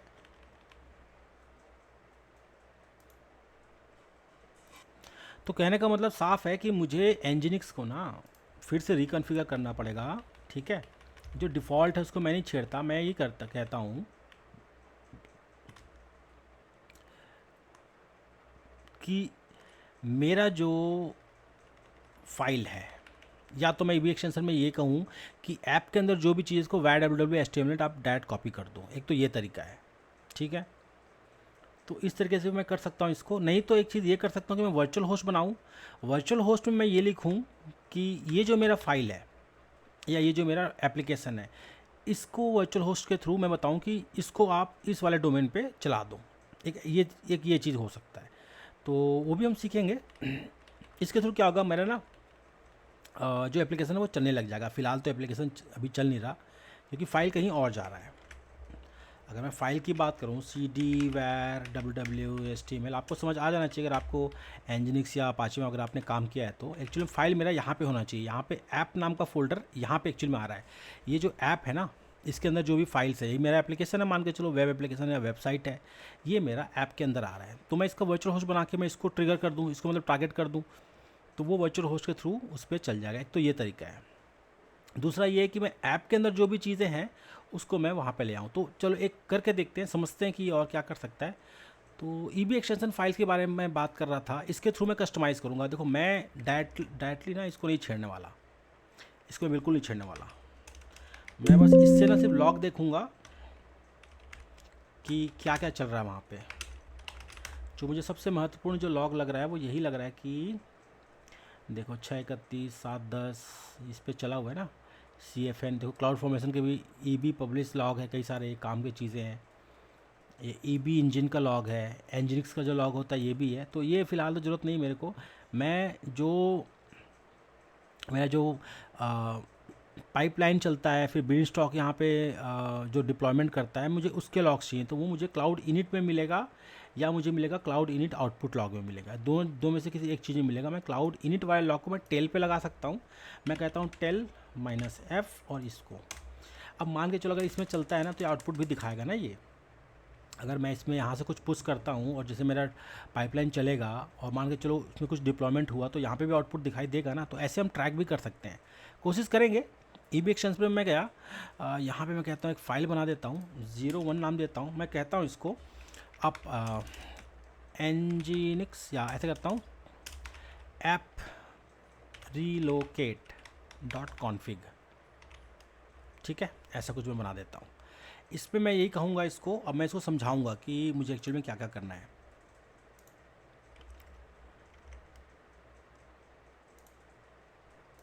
मुझे ना एक यहाँ पे एक EB एक्सटेंशन फाइल लिखने की ज़रूरत पड़ेगी, ठीक है। वो हम देखेंगे कैसे लिखना है। अब देखो ये इसका अलग लैंग्वेज है, ये अपने तरीके से चलेगा, ठीक है। तो सबसे पहले जो होगा मुझे यहाँ पे लिखना पड़ेगा कमांड्स ऐसा कुछ लिखना पड़ेगा, कॉलन लिखना पड़ेगा, एंटर करना पड़ेगा पहला चीज़। फिर एक टैब लेके 01, ये मेरा पहला कमांड होगा। ऐसे मतलब इसमें लिखना पड़ता है मूव ऐप, ऐसा मैं कुछ लिख देता हूँ। अगला जो मेरा स्टेप होगा अब होगा मेरा, एक्चुअली मैं कमांड्स यहाँ बोल रहा हूँ ना, कमांड्स ऊपर कमांड्स, तो मैं कुछ कमांड्स देना चाहता हूँ। एक्चुअली कमांड्स जो हैं वो यहाँ पे अब हम देंगे, कमांड कॉलन, ठीक है। इसके आगे मैं करूँगा या तो स्पेस डाल दो, यहाँ पे सॉरी स्पेस डालना पड़ेगा। यहाँ पे मैं क्या कहता हूँ, मैं इसको कहता हूँ MV क्या कहता हूँ मैं, MV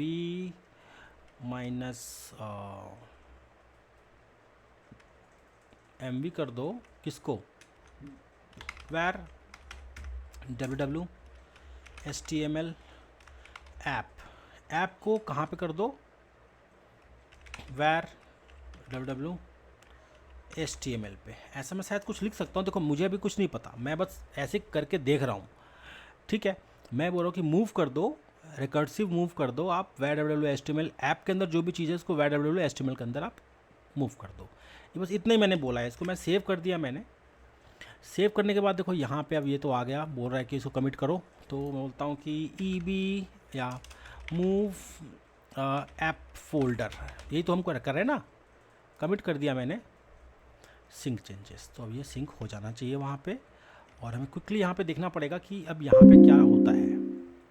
मैं पाइपलाइन के अंदर गया और फिलहाल इसको हटा देता हूँ। ये देखिए इन प्रोग्रेस आ गया ना, अब ये चलने लग गया है। चलने का मतलब ये है कि यहाँ पे भी तो कुछ होना चाहिए। यहाँ पे फ़िलहाल तो कुछ नहीं हो रहा, ठीक है, यहाँ पे कुछ नहीं हो रहा। और यहाँ पे आप एक चीज़ देख सकते हो, यहाँ पे देखो धड़ाधड़ मेरे को मैसेजेस आ रहे हैं। देखिए कैसे मैसेजेस आ रहे हैं कि भैया पाइपलाइन आपका चल गया। पाइपलाइन का पूरा जो भी सिस्टम, देखो मैंने बहुत कुछ सब्सक्राइब कर रखा है उसके अंदर, बाकी इसको अपना हिसाब से आप कर सकते हो। ये देखो AWS से बार बार आ रहा है कि एग्जीक्यूशन ये चल रहा है, ये इसका है। तो ऐसे नोटिफिकेशन आपको आते रहेंगे। इवन अप्रूवल के लिए भी आता है। अगर आप कहीं पे आपने अप्रूवल लगा रखा है कि मैनेजर का अप्रूवल चाहिए ही चाहिए, तो मैनेजर को अप्रूवल का एक मेल आएगा। वो वहाँ पे जब उसको करेगा कि कंफर्म करेगा, तब जाके वो आपका पाइपलाइन आगे बढ़ेगा। ये भी तरीका है, तो वो भी हम देखेंगे। बाकी ये इसका तरीका है करने का। फ़िलहाल तो अभी ये इन प्रोग्रेस बोल रहा है। इसको मैं अगर अंदर जाके देखता हूँ तो ये सक्सीड हो चुका है। डिप्लॉय टू बिन स्टॉक बोल रहा है, बाकी इसका लॉग मुझे दिख नहीं रहा।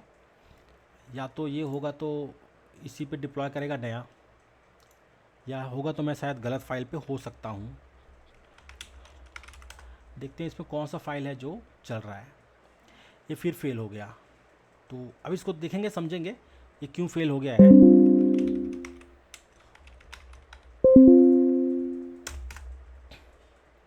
पोर्ट 80 तो चल रहा है मेरा। cd where log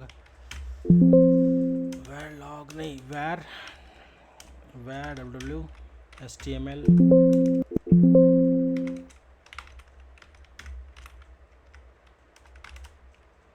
देखो अभी भी ना मेरा जो ये फाइल है ये आया नहीं यहाँ पे, मतलब चला नहीं है।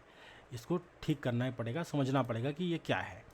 सबसे पहले इसका हमें क्या करना पड़ेगा, वैर लॉग पर लॉग समझना पड़ेगा। लॉग के अंदर हर चीज़ होता है, कहाँ पे वो एरर आ रहा है, क्या क्या प्रॉब्लम है।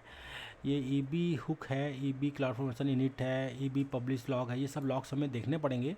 एक एक लॉग को समझना पड़ेगा कि क्या क्या लॉग है और किस किस काम का है। ठीक है, एक इसको कैट करके देखते हैं इसके अंदर क्या है। ये देखिए config set on instance boot, तो ये कुछ बूट वगैरह है। Pre build my app zero my web app environment को कुछ बना रहा है, ऐसा कुछ बता रहा है ये M V minus help for more information, M V invalid option minus R. तो आप समझ रहे होंगे ये एरर पहले ही बता दिया कि भैया एम वी माइनस आर होता ही नहीं है, आप समझे। ठीक है, तो एक ही लॉग से आपको ये समझ आ गया सी एम डी का। ये क्या लॉग है, क्लाउड फॉर्मेशन इनिट। कैट करते हैं इसको, देखते हैं ये क्या फ़ायदा देता है हमारे को। ये कुछ पाइथन वाइथन का एरर दे रहा है, कंस्ट्रक्शन वगैरह का।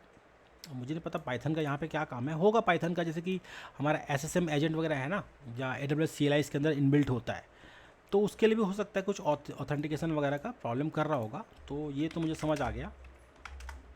नेक्स्ट जाते हैं, हम कहते हैं कैट इनिट लॉग, ये हमने शायद बचा लिया था, ये भी करते हैं। ये क्या है, तो इनिट लॉग तो ये है पूरा बिल्ड है, मतलब काफ़ी सारी चीज़ें बता रहा है। बिल्ड कंप्लीट, स्टार्टिंग कन्फिग, ये देखो इंफ्रास्ट्रक्चर, तो ये सब ना बैकएंड है। बस ये यही कह रहा है कि ये जो है ना ये एरर दे रहा है। तो आई थिंक यही मेरा लॉग है जिससे मुझे काफ़ी कुछ पता चल सकता है।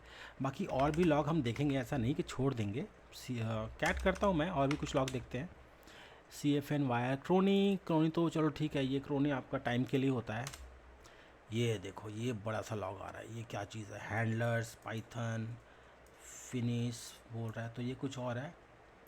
टेम्प्रेरी फाइल, तो इससे आप एकदम पूरा इसका प्रोसेस समझ सकते हो कि कैसे काम करता है, ये कहाँ से होता है। देखो एक्चुअल में यही होता है कि एक ना क्लाउड के अंदर आपका एक करंट नाम का डायरेक्टरी पहले एक टेम्प्रेरी लोकेशन पे होता है। जब पूरा ऑटोमेशन आपका हो जाता है ना, उसके बाद क्या करता है, इसको वो उठा के आपके www HTML पे डाल देता है वो। ठीक है, तो इसको आप अच्छे से समझ सकते हो। इसमें मैंने बहुत पहले काम किया था, काफ़ी सारे इसके अंदर हम काम करते थे, तो ये सब मुझे अच्छे से पता है। बाकी इस प्रोसेस से आप समझ सकते हैं, एक एक स्टेप इसको समझ सकते हैं कि ये क्या कर रहा है, कैसे कर रहा है, क्या क्या चीज़ कॉन्फ़िगर कर रहा है। ठीक है, बाकी हम उसको ठीक करने की कोशिश करेंगे, हमारा एप्लीकेशन बस चल जाए।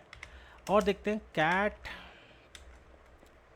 क्लाउड इनिट देख लिया, आउटपुट देख लेते हैं, आउटपुट क्या कहता है। ये देखो आउटपुट है हमारा, जनरेटिंग पब्लिक की, प्राइवेट की, ये वो बहुत सारे चीज़ें हैं। कुछ कीज़ वगैरह बना रहा है यहाँ पे, देखो ये राउट वगैरह डाल रहा है ना।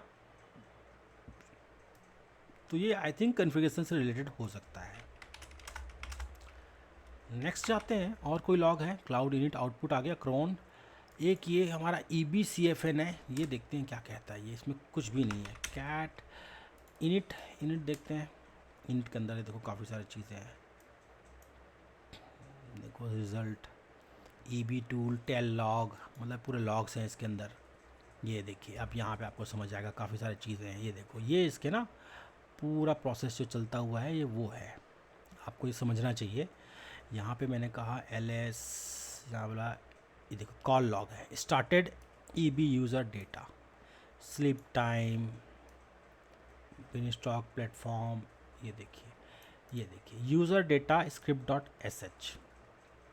ठीक है, इसके अंदर भी फ़िलहाल इसको कुछ नहीं मिला, बाकी इसको डाउनलोड किया है उसने।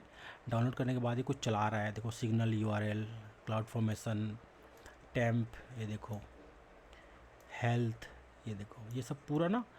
फर्स्ट इनिट इंस्टेंस स्टार्टेड बोल रहा है, एग्जीक्यूशन क्लाउड फॉर्मेशन के इनिट को करो बोल रहा है, कमांड को रिटर्न करो बोल रहा है, रिजॉल्व कर लो बोल रहा है इसको।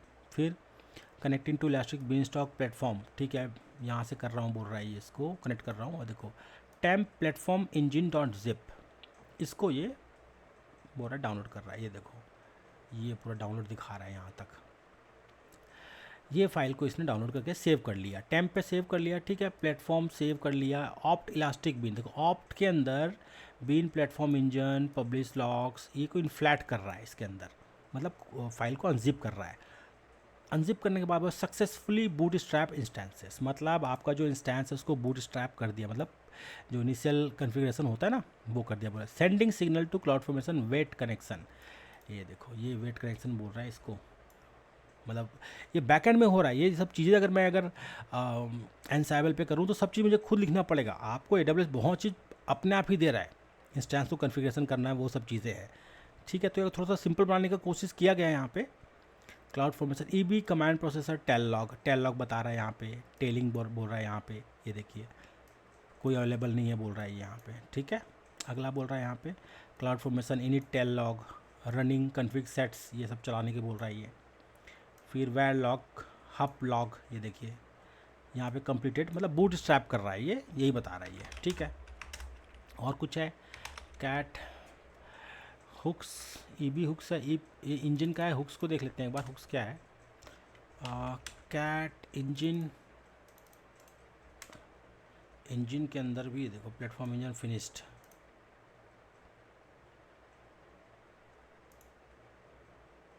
ये आपके काफ़ी सारी चीज़ें हैं इसके अंदर।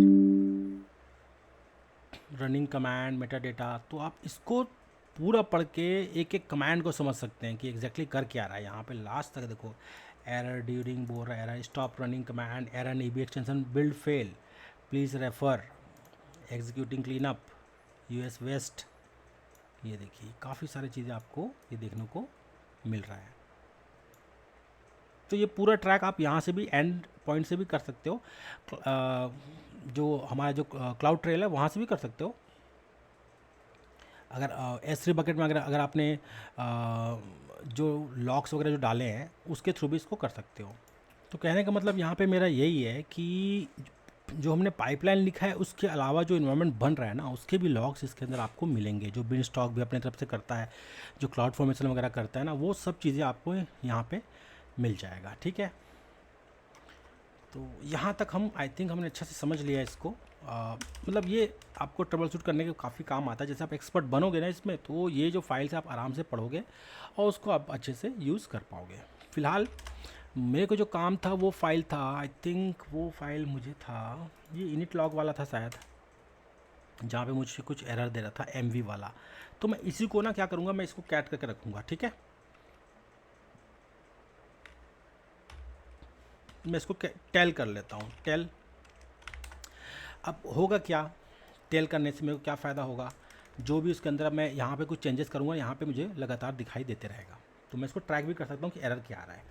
एरर मुझे बस यही आ रहा है, वो ये कह रहा है, हम कोड की बात करूँ तो ये बोल रहा है कि MV-R होता ही नहीं है, MV मतलब, ठीक है। मैं इसको कर देता हूँ CP-R तो होता है ना, ये मुझे कंफर्म है कि CP-R होता है। वो ऐप के अंदर जो भी चीज़ें हैं उसको HTML के अंदर डाल देगा, ऐसा मुझे कुछ लग रहा है। मैं सेव करता हूँ इसको क्योंकि मुझे आपको दिखाना लॉग कैसे काम करता है। CP ऐप, बस इतना ही लिख देता हूँ। मैं कमिट करूँगा। सिंक चेंज करने से पहले ना मैं क्या करता हूँ, इसको मुझे खोल के देखना है, समझना है ये क्या काम करता है, ठीक है। सिंक पे क्लिक किया मैंने, अब यहाँ पे देखता हूँ कि ये यहाँ पे कुछ कर पाता है नहीं कर पाता। उससे पहले मैं एक काम और कर सकता हूँ, यहाँ बैकएंड में भी इसको मैं देखते रहूँ हाथ के हाथ, ठीक है। तो अभी यहाँ पे ये आएगा, इन प्रोग्रेस बोल रहा है, ये सक्सेसफुल हो जाएगा, मुझे पता है ये वाला सक्सेसफुल हो जाएगा। और मुझे मैसेजेस आने भी लग गए कि बिल्ड स्टार्ट हो गया है, ठीक है। आप आवाज़ सुन रहे होंगे, मैसेजेस आने लग गए, 4-5 मैसेजेस आएंगे। फिर ये देखिए ये सक्सीड हो गया, अब यहाँ पे आ गया। अब ये आई थिंक चलना चाहिए, यहाँ पे जो भी एरर है, जो भी चीज़ें हैं वो मुझे बताना चाहिए इसको। यहाँ पे इन प्रोग्रेस है, व्यू डिटेल्स भी कर सकता हूँ मैं इसका। फ़िलहाल मैं यहाँ से ट्रैक करना चाहता हूँ कि यहाँ पे क्या ये बोलता है। ये देखिए, ठीक है, 01 मूव ऐप फेल्ड, अभी भी फेल बता रहा है। क्यों फेल बता रहा है, unhandled exception build command 01 move failed, errors tools command 0। अब देखो यहाँ पे एरर समझ आ रहा है कि जो ये चला रहा है ना, ये फेल क्यों हो रहा है, रनिंग कन्फिग प्री बिल्ड। अब आपको समझना पड़ेगा प्री बिल्ड क्या होता है, पोस्ट बिल्ड क्या होता है, और ये कैसे चलते हैं, ठीक है। अभी क्या कर रहे हैं ना हम, अभी जो हम कर रहे हैं प्री बिल्ड है। कहने का मतलब मेरा कमांड इसलिए नहीं चल रहा कि वहाँ पे वो फोल्डर है ही नहीं। प्री बिल्ड मतलब इन्वायरमेंट अभी बना ही नहीं है। अरे सबसे लास्ट में वो जो है ना, पोस्ट बिल्ड के बाद वो डलता है वो, ये तो प्री बिल्ड स्टेज है, मतलब बनने से पहले का एप्लीकेशन एक टेम्प फोल्डर पे रहेगा और वहाँ से उसको कॉपी करके वो डालता है। तो कहने का मतलब ये है कि मेरा ये जो अप्रोच है, अब मुझे समझ आया कि ये जो अप्रोच है मेरा गलत है, क्योंकि ये प्री बिल्ड स्टेज में है। मैंने इसको कहा कि वह WWHTML ऐप के अंदर जो भी चीज़ है, मुझे ऐसा लगा कि भाई सब चीज़ बनने के बाद ये चलेगा, बट ऐसा नहीं है, ये ऐसा नहीं चलता। ये कैसे चलता है, पूरा ये प्री बिल्ड स्टेज के अंदर अभी है, मतलब आपका भी सब चीज़ बना नहीं है, पूरा पोस्ट बिल्ड कंप्लीट हुआ नहीं है, और आपने क्या कह दिया कि HTML ऐप के वहाँ पे है ही नहीं, वो तो सबसे लास्ट में करता है ना, उससे पहले ये EB एक्सटेंशन के जो कमांड्स हैं वो चल जाते हैं। तो कहने का मतलब यही है, मुझे यही समझ आ रहा है कि ये नहीं चलने वाला। ठीक है, इसको चलाने के लिए क्या करना पड़ेगा, पोस्ट बिल्ड, या मैं बिल्कुल लास्ट में लिखूँ उसको कि भाई जब सब चीज़ बन जाए, है ना, सब चीज़ बन जाए उसके बाद आप मूव करो। एक तो ये तरीका है, नहीं तो जो सबसे जो हेल्दी और जो बेस्ट प्रैक्टिसेस है वो यही कहता है मुझे कि आप वर्चुअल होस्ट की फ़ाइल बनाओ Nginx का, और उससे आप इसको यूज़ करो, वो सबसे बेस्ट तरीका है। ठीक है, तो इस तरीके से हम इसको आगे कंप्लीट कर सकते हैं। अभी हमें काफ़ी सारी चीज़ के अंदर करना है। देखो अभी हमने सिर्फ अभी तो हम Nginx को अभी हमने क्या किया, Nginx को अभी हमने कॉन्फ़िगर भी नहीं कर पाए हैं, तो कॉन्फ़िगर करना सीखना है, फिर इसको मूव करना, EFS है, एप्लीकेशन को और अच्छे से बनाना। ठीक है, कई सारी चीज़ें। अगर अभी बीन स्टॉक हमारे पास है, बीन स्टॉक के आगे अभी तो हमने सिर्फ डेव इन्वायरमेंट बनाना है, एक ही इन्वायरमेंट बनाया है, एक और इन्वायरमेंट बनाएंगे प्रोडक्शन के लिए, प्री प्रोड के लिए, बीच में अप्रूवल्स डालने पड़ेंगे और भी काफ़ी सारे काम करने पड़ेंगे। ठीक है, तो वो भी हम करेंगे। ठीक है, तो यहाँ पे अभी हमने लॉग्स वगैरह देखा है एक बार, और ये समझ आ रहा है कि ये जो है कमांड्स जो हमने लिखा है ये प्री बिल्ड है, मतलब बिल्ड होने से पहले जो हमारा सर्वर या जो हम कंटेनर की बात कर रहे हैं, जो हमारा जो एप्लीकेशन जो पूरा डिप्लॉय होने के बाद जो लास्ट में जो आउटपुट मिलता है उसके बाद ये कमांड चलना चाहिए। ठीक है, बट इसको हम चला नहीं पा रहे हैं क्योंकि ये प्री बिल्ड है। मतलब होता ये है कि आप जैसे अगर मैं क्लाउड फॉर्मेशन की बात करूँ तो आपका जो कोड है, अगर मैं पाइपलाइन की ही बात करूँ यहाँ पे, ये जो पाइपलाइन है तो यहाँ पे सोर्स कोड है, इसको पहले टेम्प में वो क्या करता है ना, टेम्प में डालता है वो, यहाँ पे पहले टेम्प फोल्डर पे रहेगा। या आपको मैं एक और चीज़ दिखा सकता हूँ, अगर मैं cd/opt पे जाऊँ, देखिए यहाँ पे इलास्टिक बिन स्टॉक है, cd इलास्टिक पे गया, cd इलास्टिक, देखिए यहाँ पे बहुत सारी चीज़ें आपको मिलेंगी, बिन कन्फिग डिप्लॉयमेंट, cd डिप्लॉयमेंट, यहाँ पे देखिए app source bundle, version manifest, JSON है, मेटा डेटा है, इन्वायरमेंट है। ऐप सोर्स बंडल के अंदर जाकर देखते हैं क्या कहता है ये तो फाइल नहीं है, CDENV, ये भी कुछ नहीं है, डिप्लॉयमेंट का है वो आई थिंक। इसके अंदर आपको होना चाहिए कुछ, CD टास्क के अंदर कुछ है, बंडल लॉग से पब्लिश लॉग, CD कॉन्फ़िग, देखिए EB environment info health D platform URL platform config private. ठीक है, CD मैंने किया प्राइवेट, ये देखिए यहाँ पे गया, काफ़ी सारी चीज़ें आपको मिल रहा है, कंटेनर कमांड सपोर्ट है, रूबी कॉमन इन्वायरमेंट है। तो ये सब ऑटोमेशन है, आप जो बैकएंड जब देखोगे तो आपको समझ आएगा इसके पीछे कितना सारा इन्होंने आपके काम को छोटा कर रखा है। इसके अंदर Nginx भी दिख रहा है मुझे, CD Nginx,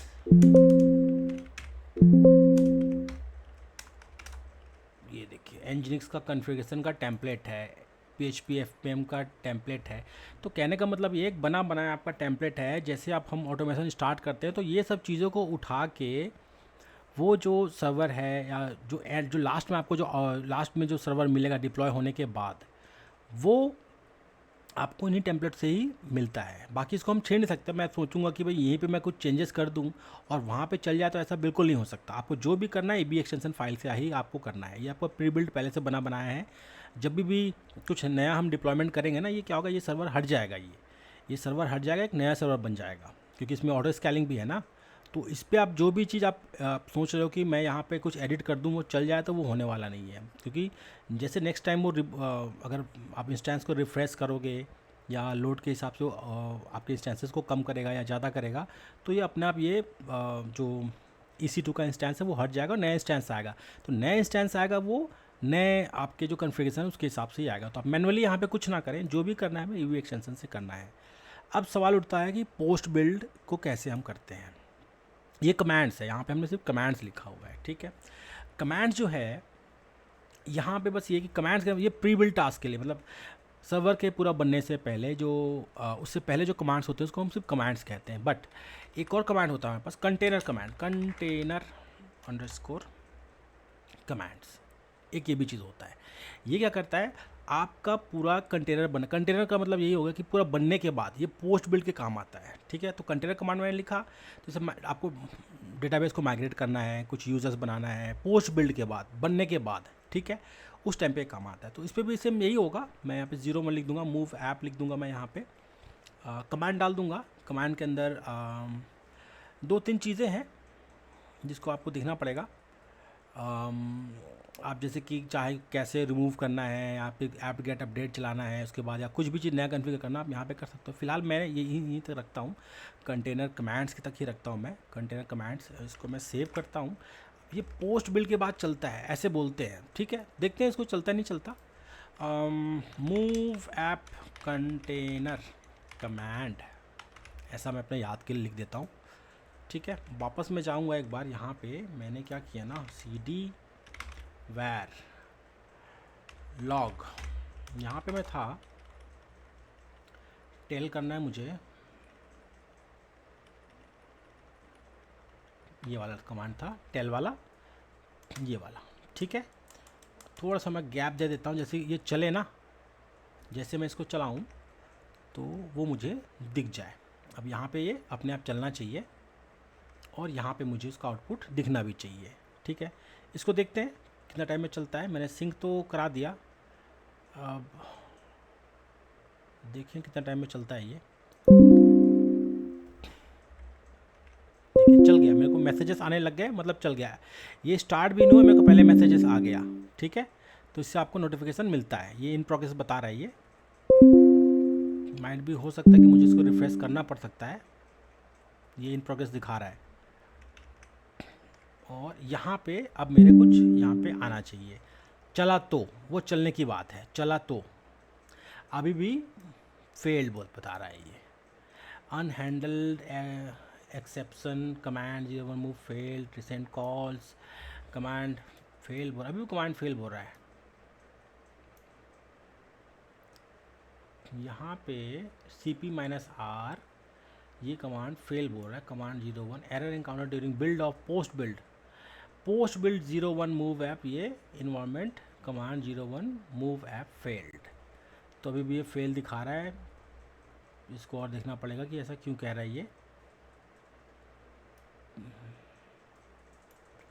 बाकी इसको सिंपल तरीके से अगर हम समझे ना, तो यही कर सकते हैं कि जो मैं बता रहा कि वर्चुअल होस्ट के थ्रू करना है उसके थ्रू भी आप कर सकते हो। बाकी पोस्ट बिल्ड कमांड के थ्रू चलना चाहिए था। ये यहाँ पे है ना स्टार्टिंग बिल्ड बोल रहा है, ये बिल्ड कर रहा है, तो बिल्ड के टाइम पे चल रहा है ना, माइट भी इसलिए दिक्कत है। पोस्ट बिल्ड होने के बाद, सब चीज़ होने के बाद, बिल्ड होने के बाद, देखो बिल्ड फेल बोल रहा है ना इसकी वजह से। तो बिल्ड अगर हो जाता ना, उसके बाद हम इसको ये कमांड को चला पाते तो सही होता। एक तो ये तरीका है। दूसरा तरीका ये भी है कि आप यूज़र डेटा से भी कर सकते हो। अगर मैं EC2 के एनवायरनमेंट में जाऊँ, वहाँ पे एक यूज़र डेटा का फाइल होता है, उसके अंदर भी आप लिख के करोगे तो वो भी काम कर सकता है। बट जो सही तरीका है, मुझे जो सही लगता है वो यही है कि आपको एनजिनिक्स पे ना आपको वर्चुअल होस्ट का फाइल को ठीक करना चाहिए, ठीक है। वो करके देखेंगे, वो भी समझेंगे। मैं क्या करूँगा, यहाँ पे जो मैंने एक बना रखा है ना, ये जो पहला जो मैंने बना रखा है, ये मान के चलो फिजिबल नहीं है, ढंग से चल नहीं पाया था, मान के चलो। मैं ये कर सकता हूँ कि एनजिनिक्स को मैं रिकन्फिगर करूँ, ठीक है। एक ये तरीका है करने का। बाकी कभी भी आपको लगता है कि कुछ प्रॉब्लम है, जैसे कभी कभी ऐसा होता है ना कि चलने में दिक्कत होता है कई बार, कि अभी हमने क्या किया ना, हमने सर्वर बना दिया है, एक्चुअल में सर्वर हमने बना दिया है और हमने किसी और कोड के लिए बना रखा था, ठीक है। एक तरीका और भी कर सकते, देखो यहाँ पे भी एरर दिखाएगा ये, जैसे वहाँ पे चलेगा ना, यहाँ पे भी एरर दिखाता है कि डिप्लॉयमेंट फेल हो रहा है बोल के। कभी कभार ऐसा होता है कि हमें फाइल जो आपके सर्वर इसको रिफ़्रेश करना पड़ता है, ठीक है। तो मैं फ़िलहाल रिफ़्रेश करने के लिए यही कर सकता हूँ, मैं इसको कहता हूँ, या तो मैं ऑटो स्केलिंग ग्रुप्स के अंदर जाऊँगा, यहाँ पे यहाँ पे इसको कहूँगा मैं कि इसमें थोड़ा चेंजेस करके देखते हैं। ये डिज़ायर कैपेसिटी 1 है, एडिट करता हूँ मैं इसको डिज़ायर कैपेसिटी को 0 कर देता हूँ। ठीक है, अपडेट करता हूँ और मिनिमम को भी 0 कर देता हूँ, इसको भी 0 कर देता हूँ, अपडेट। तो अभी क्या करेगा ना, मेरे सर्वर को रिफ़्रेश कर देगा। ठीक है, यहाँ पे जो सर्वर है मेरा 0 हो जाएगा, वो डिलीट हो जाएगा, कहने का मतलब। ठीक है, थोड़ा टाइम लेगा, ये 5 मिनट का टाइम लेता है, फिर उसके बाद ये रिफ़्रेश हो जाएगा। रिफ़्रेश होने के बाद मैं फिर से जब नया सर्वर फिर से बनेगा ये, तो अब वो मेरा जो एग्जैक्टली कोड है ना उसी को यूज़ करेगा और अपने हिसाब से वो कॉन्फ़िगर कर लेगा उसको। तो उसके बाद देखते हैं कि चलता है नहीं चलता, क्योंकि ये भी एक ज़रूरी स्टेप है। आपने कोई सैम्पल ऐप आपने यूज़ किया है फर्स्ट टाइम, उसके बाद अपने कस्टम एप्लीकेशन को उसके अंदर डालते हो, तो ये भी एक इशू आता है कभी कभार कि चलता नहीं है कुछ चीज़ें। तो आपको ये बात का ध्यान रखना कि पूरे के पूरे सर्वर है ना उसको आपको रिफ़्रेश कर लेना है। अभी आप यहाँ पे देख सकते हो मेरा ये इसका SSH है वो चला गया है, मतलब ये अब टर्मिनेट होने लग गया है। रिफ्रेश करता हूँ, देखिए शटिंग डाउन ये हो गया ना, तो ये शटिंग डाउन बोलते हैं, टर्मिनेट हो जाएगा अब ये, क्योंकि हमने 0 मैंने डिज़ायर्ड जो स्टेट है वो 0 कर रखा है ना। मैं वापस यहाँ पे जाऊँगा, इसको फिर से मुझे ठीक करना पड़ेगा।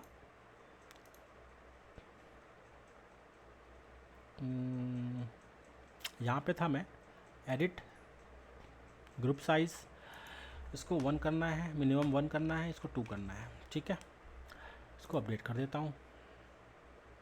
ये देखिए अब तो फिर से नया सर्वर बना लेगा। ये शटिंग डाउन बोल रहा है ना, ये टर्मिनेट हो जाएगा। टर्मिनेट होने के बाद वो एक नया बना लेगा अपने आप ही। तो इस तरीके से भी हमें रिफ़्रेश करना पड़ता है। देखिए नया आ गया मेरा पेंडिंग पे, अब ये बिल्कुल नया बनेगा अब ये। और इस पे ही मुझे क्या करना पड़ेगा, अब मुझे इस पे लॉगिन करना पड़ेगा अपने पुट्टी से। तो मैं यहाँ पे गया, यहाँ पे जाके बोलता हूँ कि न्यू सेशन कर लो। न्यू सेशन पे मैं डाल देता हूँ इसका, ऑलमोस्ट ये चल गया है मेरा, चलने में कोई दिक्कत नहीं आई है, ये चल गया है। पुराने सेशन को बंद कर देता हूँ, यहाँ पे कहता हूँ EC2 यूज़र, क्योंकि ये AMI लाइनेक्स है ना इसका, सॉरी AWS का लाइनेक्स है इसलिए। और ये इस तरीके से कुछ चलता है, यहाँ पे आप देख सकते हो। चेंज सेटिंग करता हूँ, अपीयरेंस चेंज 12 पॉइंट कर देता हूँ मैं इसको, ओके अप्लाई। तो ये कुछ इस तरीके से होता है, ये इलास्टिक बिनस्टॉक के AMIs है, कस्टमाइज AMI है।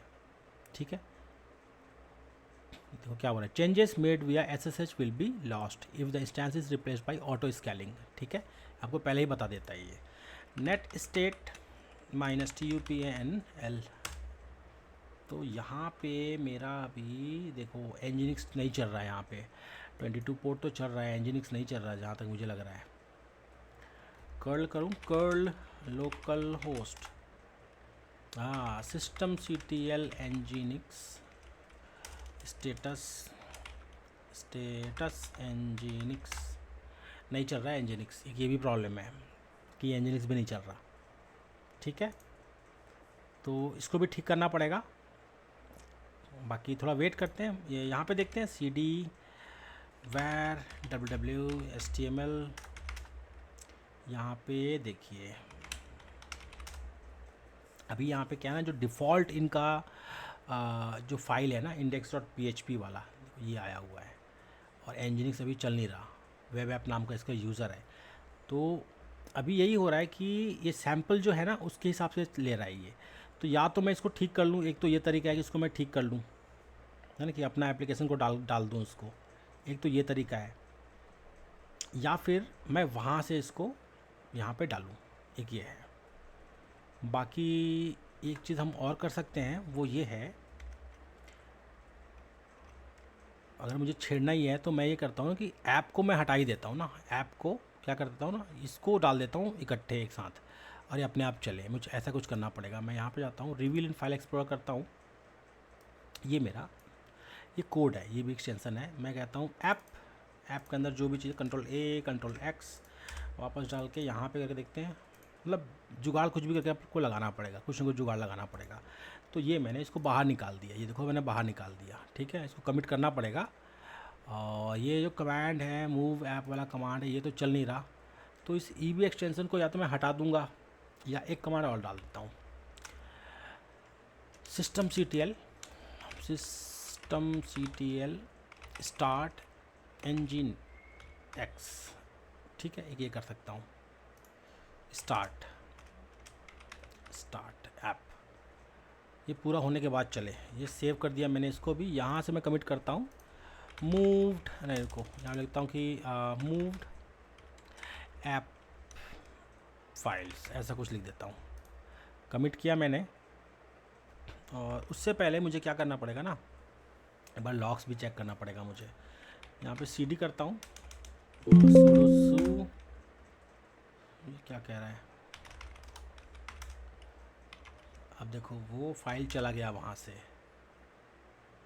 cd यहाँ पे आ गया मैं, तो चलते हुए एक्चुअली दिखाता है वो। अगर मैं जाऊँ var www html, ये देखिए अभी ये फाइल दिख रहा है ना, अभी थोड़ा टाइम बाद ये फाइल गायब हो जाएगा। मतलब जब हमारा पाइपलाइन चलेगा ना, तो जब पाइपलाइन चलेगा तो ये यहाँ पे ये फाइल्स रिप्लेस हो जाएंगे, हमारा कुछ और फाइल आ जाएगा। जो यहाँ पे जो फाइल्स है हमारे ना, वो आ जाएंगे, जो मुझे लग रहा है। तो फिलहाल मैं कहता हूँ cd var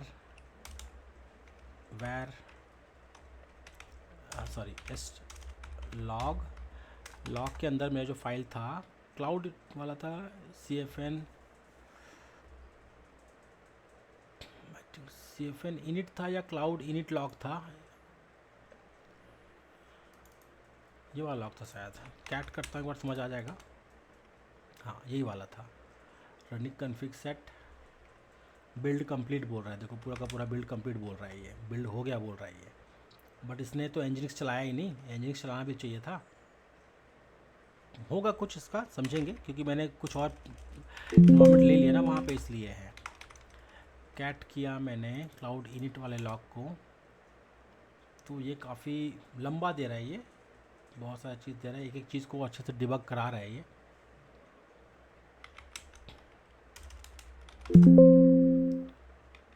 कैट एक आउटपुट वाला भी देख लेते हैं, कौन सा वाला फाइल था, मैं भूल गया एक्चुअली में। तो ये भी नहीं है, आई थिंक इनिट वाला लॉग था या cmd वाला लॉग था, दोनों में से एक था।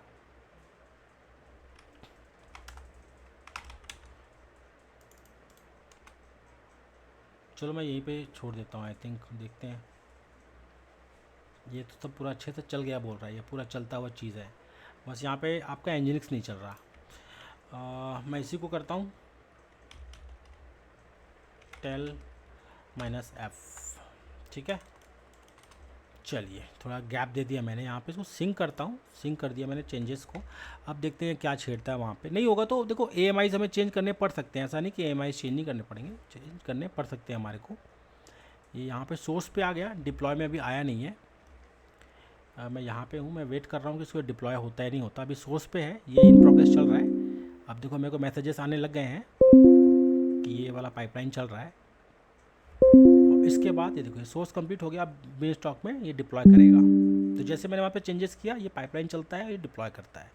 इसके बीच में टेस्टिंग वगैरह और भी स्टेजेस आप डाल सकते हो, कोड बिल्ड, कोड डिप्लॉय, बहुत सारी चीज़ के अंदर डाल सकते हो। फिलहाल एक छोटा सा मैंने बनाया है, एक बार ये हो जाए उसके बाद और भी हम जो कॉम्प्लेक्स है वो देख सकते हैं। ये देखिए यहाँ पे भी आ गया, बिल्ड कंप्लीट बोल रहा है। Command 01 start app succeeded, config set completed, ठीक है। ये देखते हैं क्या कहता है, इसने कुछ चेंजेस किया कि नहीं किया। मैं कहता हूँ ls var www html, यहाँ पे कुछ आया, देखिए बिल्कुल। अब देखिए जो मेरा फाइल है एसेट्स कंपोनेंट्स और index.html यहाँ पे आ गया है। बाकी स्टिल अभी भी ये कुछ चल रहा है, अभी भी यहाँ पे चल रहा है, माइट भी हो सकता है टाइम और ले। ये देखो अभी भी चल रहा है, ये एक्चुअली इसको राइट होना चाहिए, जो है ना राइट, ये बिल्कुल राइट होना चाहिए ऐसे, तो मुझे ये विश्वास हो जाएगा कि हाँ भाई अब ये चल गया है। जैसे ये राइट है, ये स्टेज कंप्लीट है, ऐसे ये भी स्टेज कंप्लीट होना चाहिए। इसके अंदर अभी बहुत सारी चीज़ें होते हैं, अगर मैं डिटेल्स पे जाऊँ तो आपको समझ आएगा। ये भी फेल बोल रहा है, एग्जीक्यूशन अबॉर्टिंग द ऑपरेशन। तो आप ये जो इशूज़ है ना, engine execution has encountered error, CEB engine logs, ये सब चीज़ें आप यहाँ पे देख सकते हो। इसको ठीक भी कर सकते हो, ऐसा नहीं कि इसको ठीक नहीं कर सकते, ठीक भी कर सकते हैं हम इसको। स्टैंस पे मैं गया, मैं एक्चुअली में यहाँ पे अगर मैं बिन स्टॉक की ही बात करूँ, मुझे बिन स्टॉक पे जाना चाहिए था। वहाँ पे समझते हैं हमारा काम हुआ कि नहीं हुआ।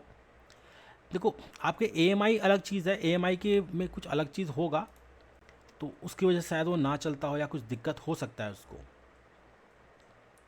Diploid a new application version, एनसीओ instances are running the same version. देखो इसलिए एरर आया हुआ है, ठीक है, फेल टू डिप्लॉय बोल रहा है, अनसक्सेसफुल बोल रहा है इसको। तो यहाँ पे भी आपको ये आपको दिखाएगा। एप्लीकेशन की बात करें तो अभी भी एनजीनिक्स आ रहा है यहाँ पे, ये वाला, और एक्चुअली में यहाँ पे चलना चाहिए था वो, बाकी चल नहीं रहा। मैं यहाँ पे देख पा रहा हूँ cd var www.html, तो देखो यहाँ पे तो ये आ गया है, और नेट स्टेट -tupn, तो एनजीनिक्स भी यहाँ पे चल रहा है। बाकी अभी भी curl localhost welcome to Nginx ही आ रहा है। अब ये फाइल कहाँ पे है आपका, या शायद इन्होंने अपना जो लोकेशन है वो चेंज करके रखा हो, ये तरीका भी हो सकता है। ये डिफ़ॉल्ट पेज कहाँ पे है, ये वेलकम टू एनजीनिक्स है, ये हमें देखना पड़ेगा डिफ़ॉल्ट पेज कहाँ पे है।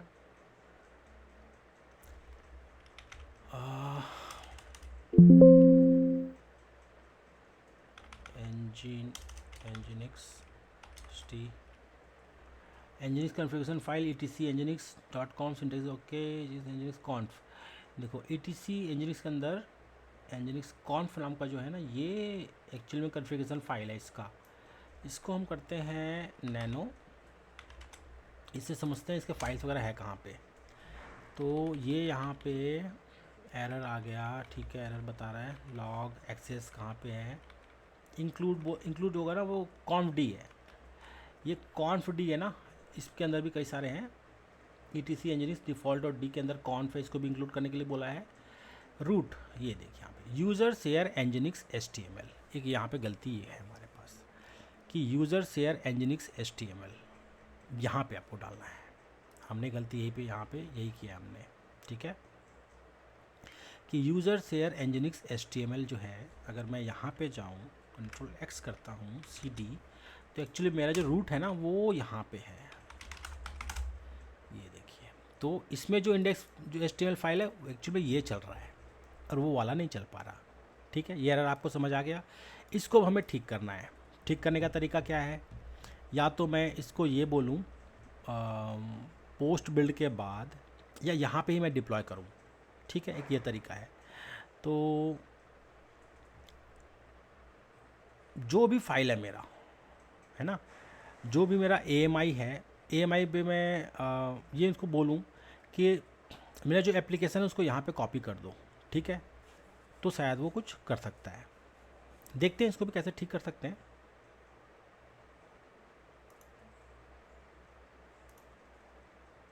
तो यहाँ पे कुछ कंटेनर कमांड्स के बारे में हम सोचेंगे कि ये कैसे चलेगा।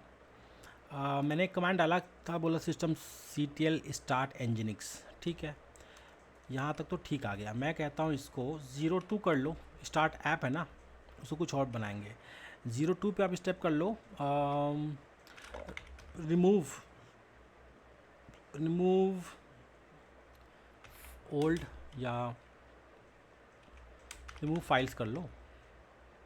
रिमूव फाइल्स नाम का एक स्टेप बना दूंगा, इसको लिख दूंगा कमांड। इसमें मैं क्या कहता हूँ कि आप ऐसे करो rm सॉरी, यहाँ पे गया rm -rf, ठीक है, ये कुछ था यहाँ पे पेस्ट हो सकता है, नहीं, कंट्रोल Z,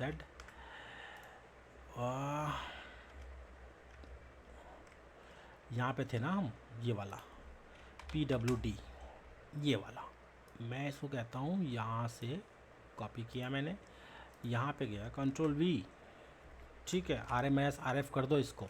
HTML के अंदर जो भी चीज़ है rm-rf कर दो। एक तो मैंने ये बोल दिया, उससे पहले उसके बाद मैं क्या करूँगा ना, ये rm-rf हो गया, सिस्टम स्टार्ट है, इसको करता हूँ मैं, बाई चांस स्टार्ट है तो स्टॉप कर दो, बाई चांस कुछ चेंज ना कर ले। नेक्स्ट मैं इसको कहता हूँ 03, स्टेप नंबर 03, रिमूव फाइल्स। अब कॉपी फाइल्स, ऐसा कुछ लिख देता हूँ, कमांड पे जाऊँगा, कमांड पे मैं कहता हूँ, अब मैं इसको कहता हूँ cp-r, ठीक है, मैं कहता हूँ इसको var www HTML के अंदर जो भी कुछ है उसको आप करो usr शेयर इंजन एक्स। देखो इसको वर्चुअल होस्ट के थ्रू मैं करूँ ना तो बहुत सिंपल तरीके से हो जाता है ये। बाकी आपको मैं छेड़ना सिखा रहा हूँ कैसे वो हम छेड़ सकते हैं। अभी वर्चुअल होस्ट में क्या करता, वर्चुअल होस्ट में बस इसको ये दे देता, वर्चुअल होस्ट को बस एक वर्चुअल होस्ट वहाँ पे बना देता एनजिनिक्स में। उसको मैं बोल देता कि भाई ये जो मेरा रूट डायरेक्टरी है वो ये है, तो फिर आराम से वो चल जाता ना। तो वो सिंपल तरीका है करने का, स्टैंडर्ड और सिंपल और रिकमेंडेड तरीका है वो करने का, ठीक है। बाकी मैं आपको यही स्टेप सिखा रहा हूँ कि ऐसे हम एक के बाद एक स्टेप्स कैसे लिखते हैं आपके ईबी एक्सटेंशन फाइल के अंदर। तो ऐसे आप 01, 02, 03 लिखो तो एक के बाद एक ये चलते जाएगा। तो मैंने इसको यही कहा है कि आप कॉपी कर दो वैर HTML के अंदर जो भी चीज़ है उसको एनजिनिक्स के अंदर, एनजिनिक्स HTML के अंदर, ठीक है। कि मैंने ये कह दिया। लास्ट में कहूँगा इसको, अब इसके बाद जो लास्ट स्टेप है वो मैं ही कहता हूँ।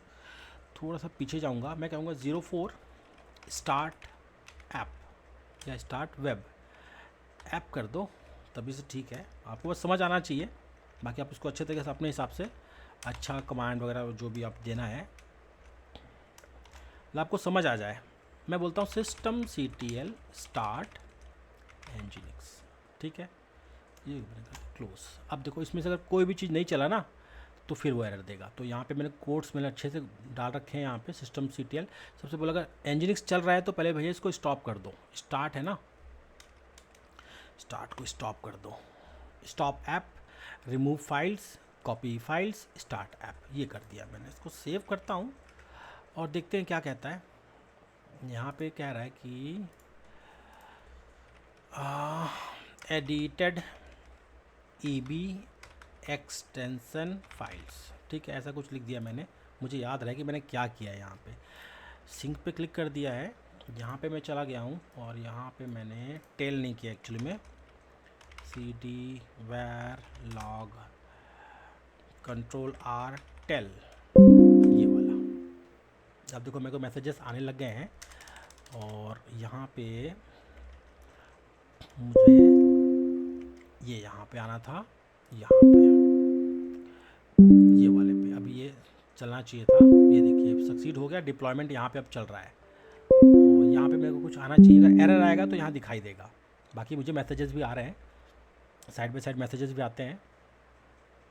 यहाँ पे जैसे ये बिल्ड स्टॉक पे चलेगा, ये देखिए यहाँ पे बिल्ड कंप्लीट बोल रहा है, बिल्ड कंप्लीट बोल रहा है। ये देखिए स्टेप्स देखिए, command 01 stop app succeed, remove file succeed, copy file succeed, start app succeed और ये कन्फिग सेट्स कंप्लीट। यहाँ तक तो बिल्कुल ठीक आ गया, मतलब ये बोल रहा है चल गया बोल रहा है, लेकिन अभी भी ये अभी गोल गोल घूम रहा है। अभी तक अभी कुछ भी एरर्स वगैरह है उसको अभी भी दिखाई, मतलब बताएगा ये कि और कुछ एरर्स आ रहे कि नहीं आ रहा।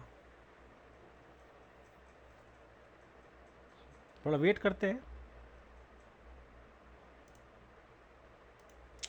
तो यहाँ पे मेरा डिप्लॉयमेंट फिर फेल हो गया है। व्यू डिटेल्स पे जाते हैं, समझते हैं इसको। ये बोल रहा है कि during an aborted deployment some instances में have deployed the new application version to ensure, ठीक है।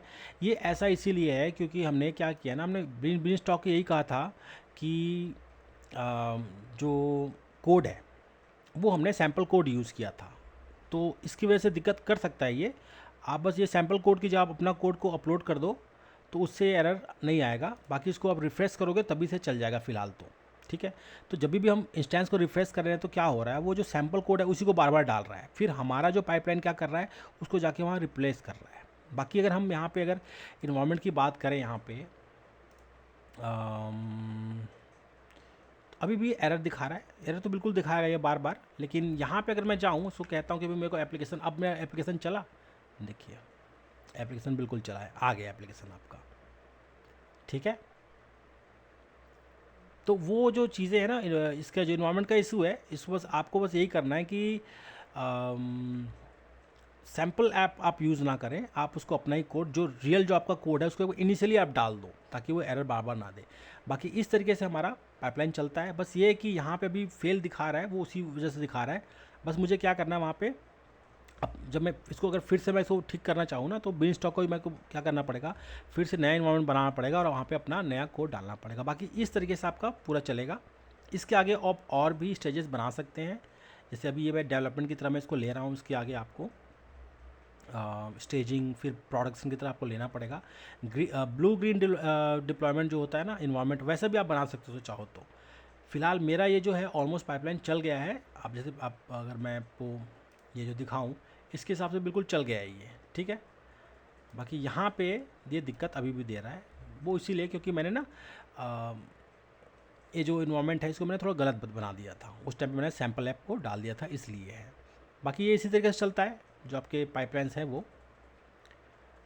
और इसके अंदर और भी बहुत सारी चीज़ें हैं, खासकर बिल्ड वाले फेस पे, जहाँ पे आप बिल्ड प्रोजेक्ट्स पे आप जाते हो यहाँ पे ना, तो आपको पाइथन या आपके जो C++ है या आपके और भी अलग अलग जावा के प्रोजेक्ट्स वगैरह हैं, तो उनके लिए आपको मतलब बिल्ड का भी काम करना पड़ता है। यहाँ पे ये खुद भी बिल्ड करता है। जैसे जेंकिंस क्या करता है ना, जेंकिंस भी बिल्ड करता है ना आपके कोड को, तो ये भी बिल्ड करता है, ठीक है। यहाँ पे देखो आप सकते हो जेंकिंस भी है, यहाँ पे गिटहब का एक्सेस भी है, रनर भी है, तो आप इसको भी इंट्रोड्यूस कर सकते हो, उसको यूज़ कर सकते हो यहाँ पे।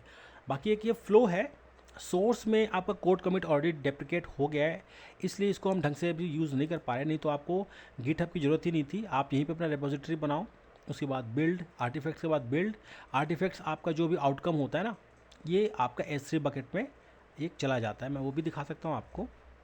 उसके बाद बिल्ड आपका चलेगा, जो भी आपका कंपाइलेशन का काम है वो हो जाएगा, उसके बाद ये डिप्लॉय करा देगा, ठीक है।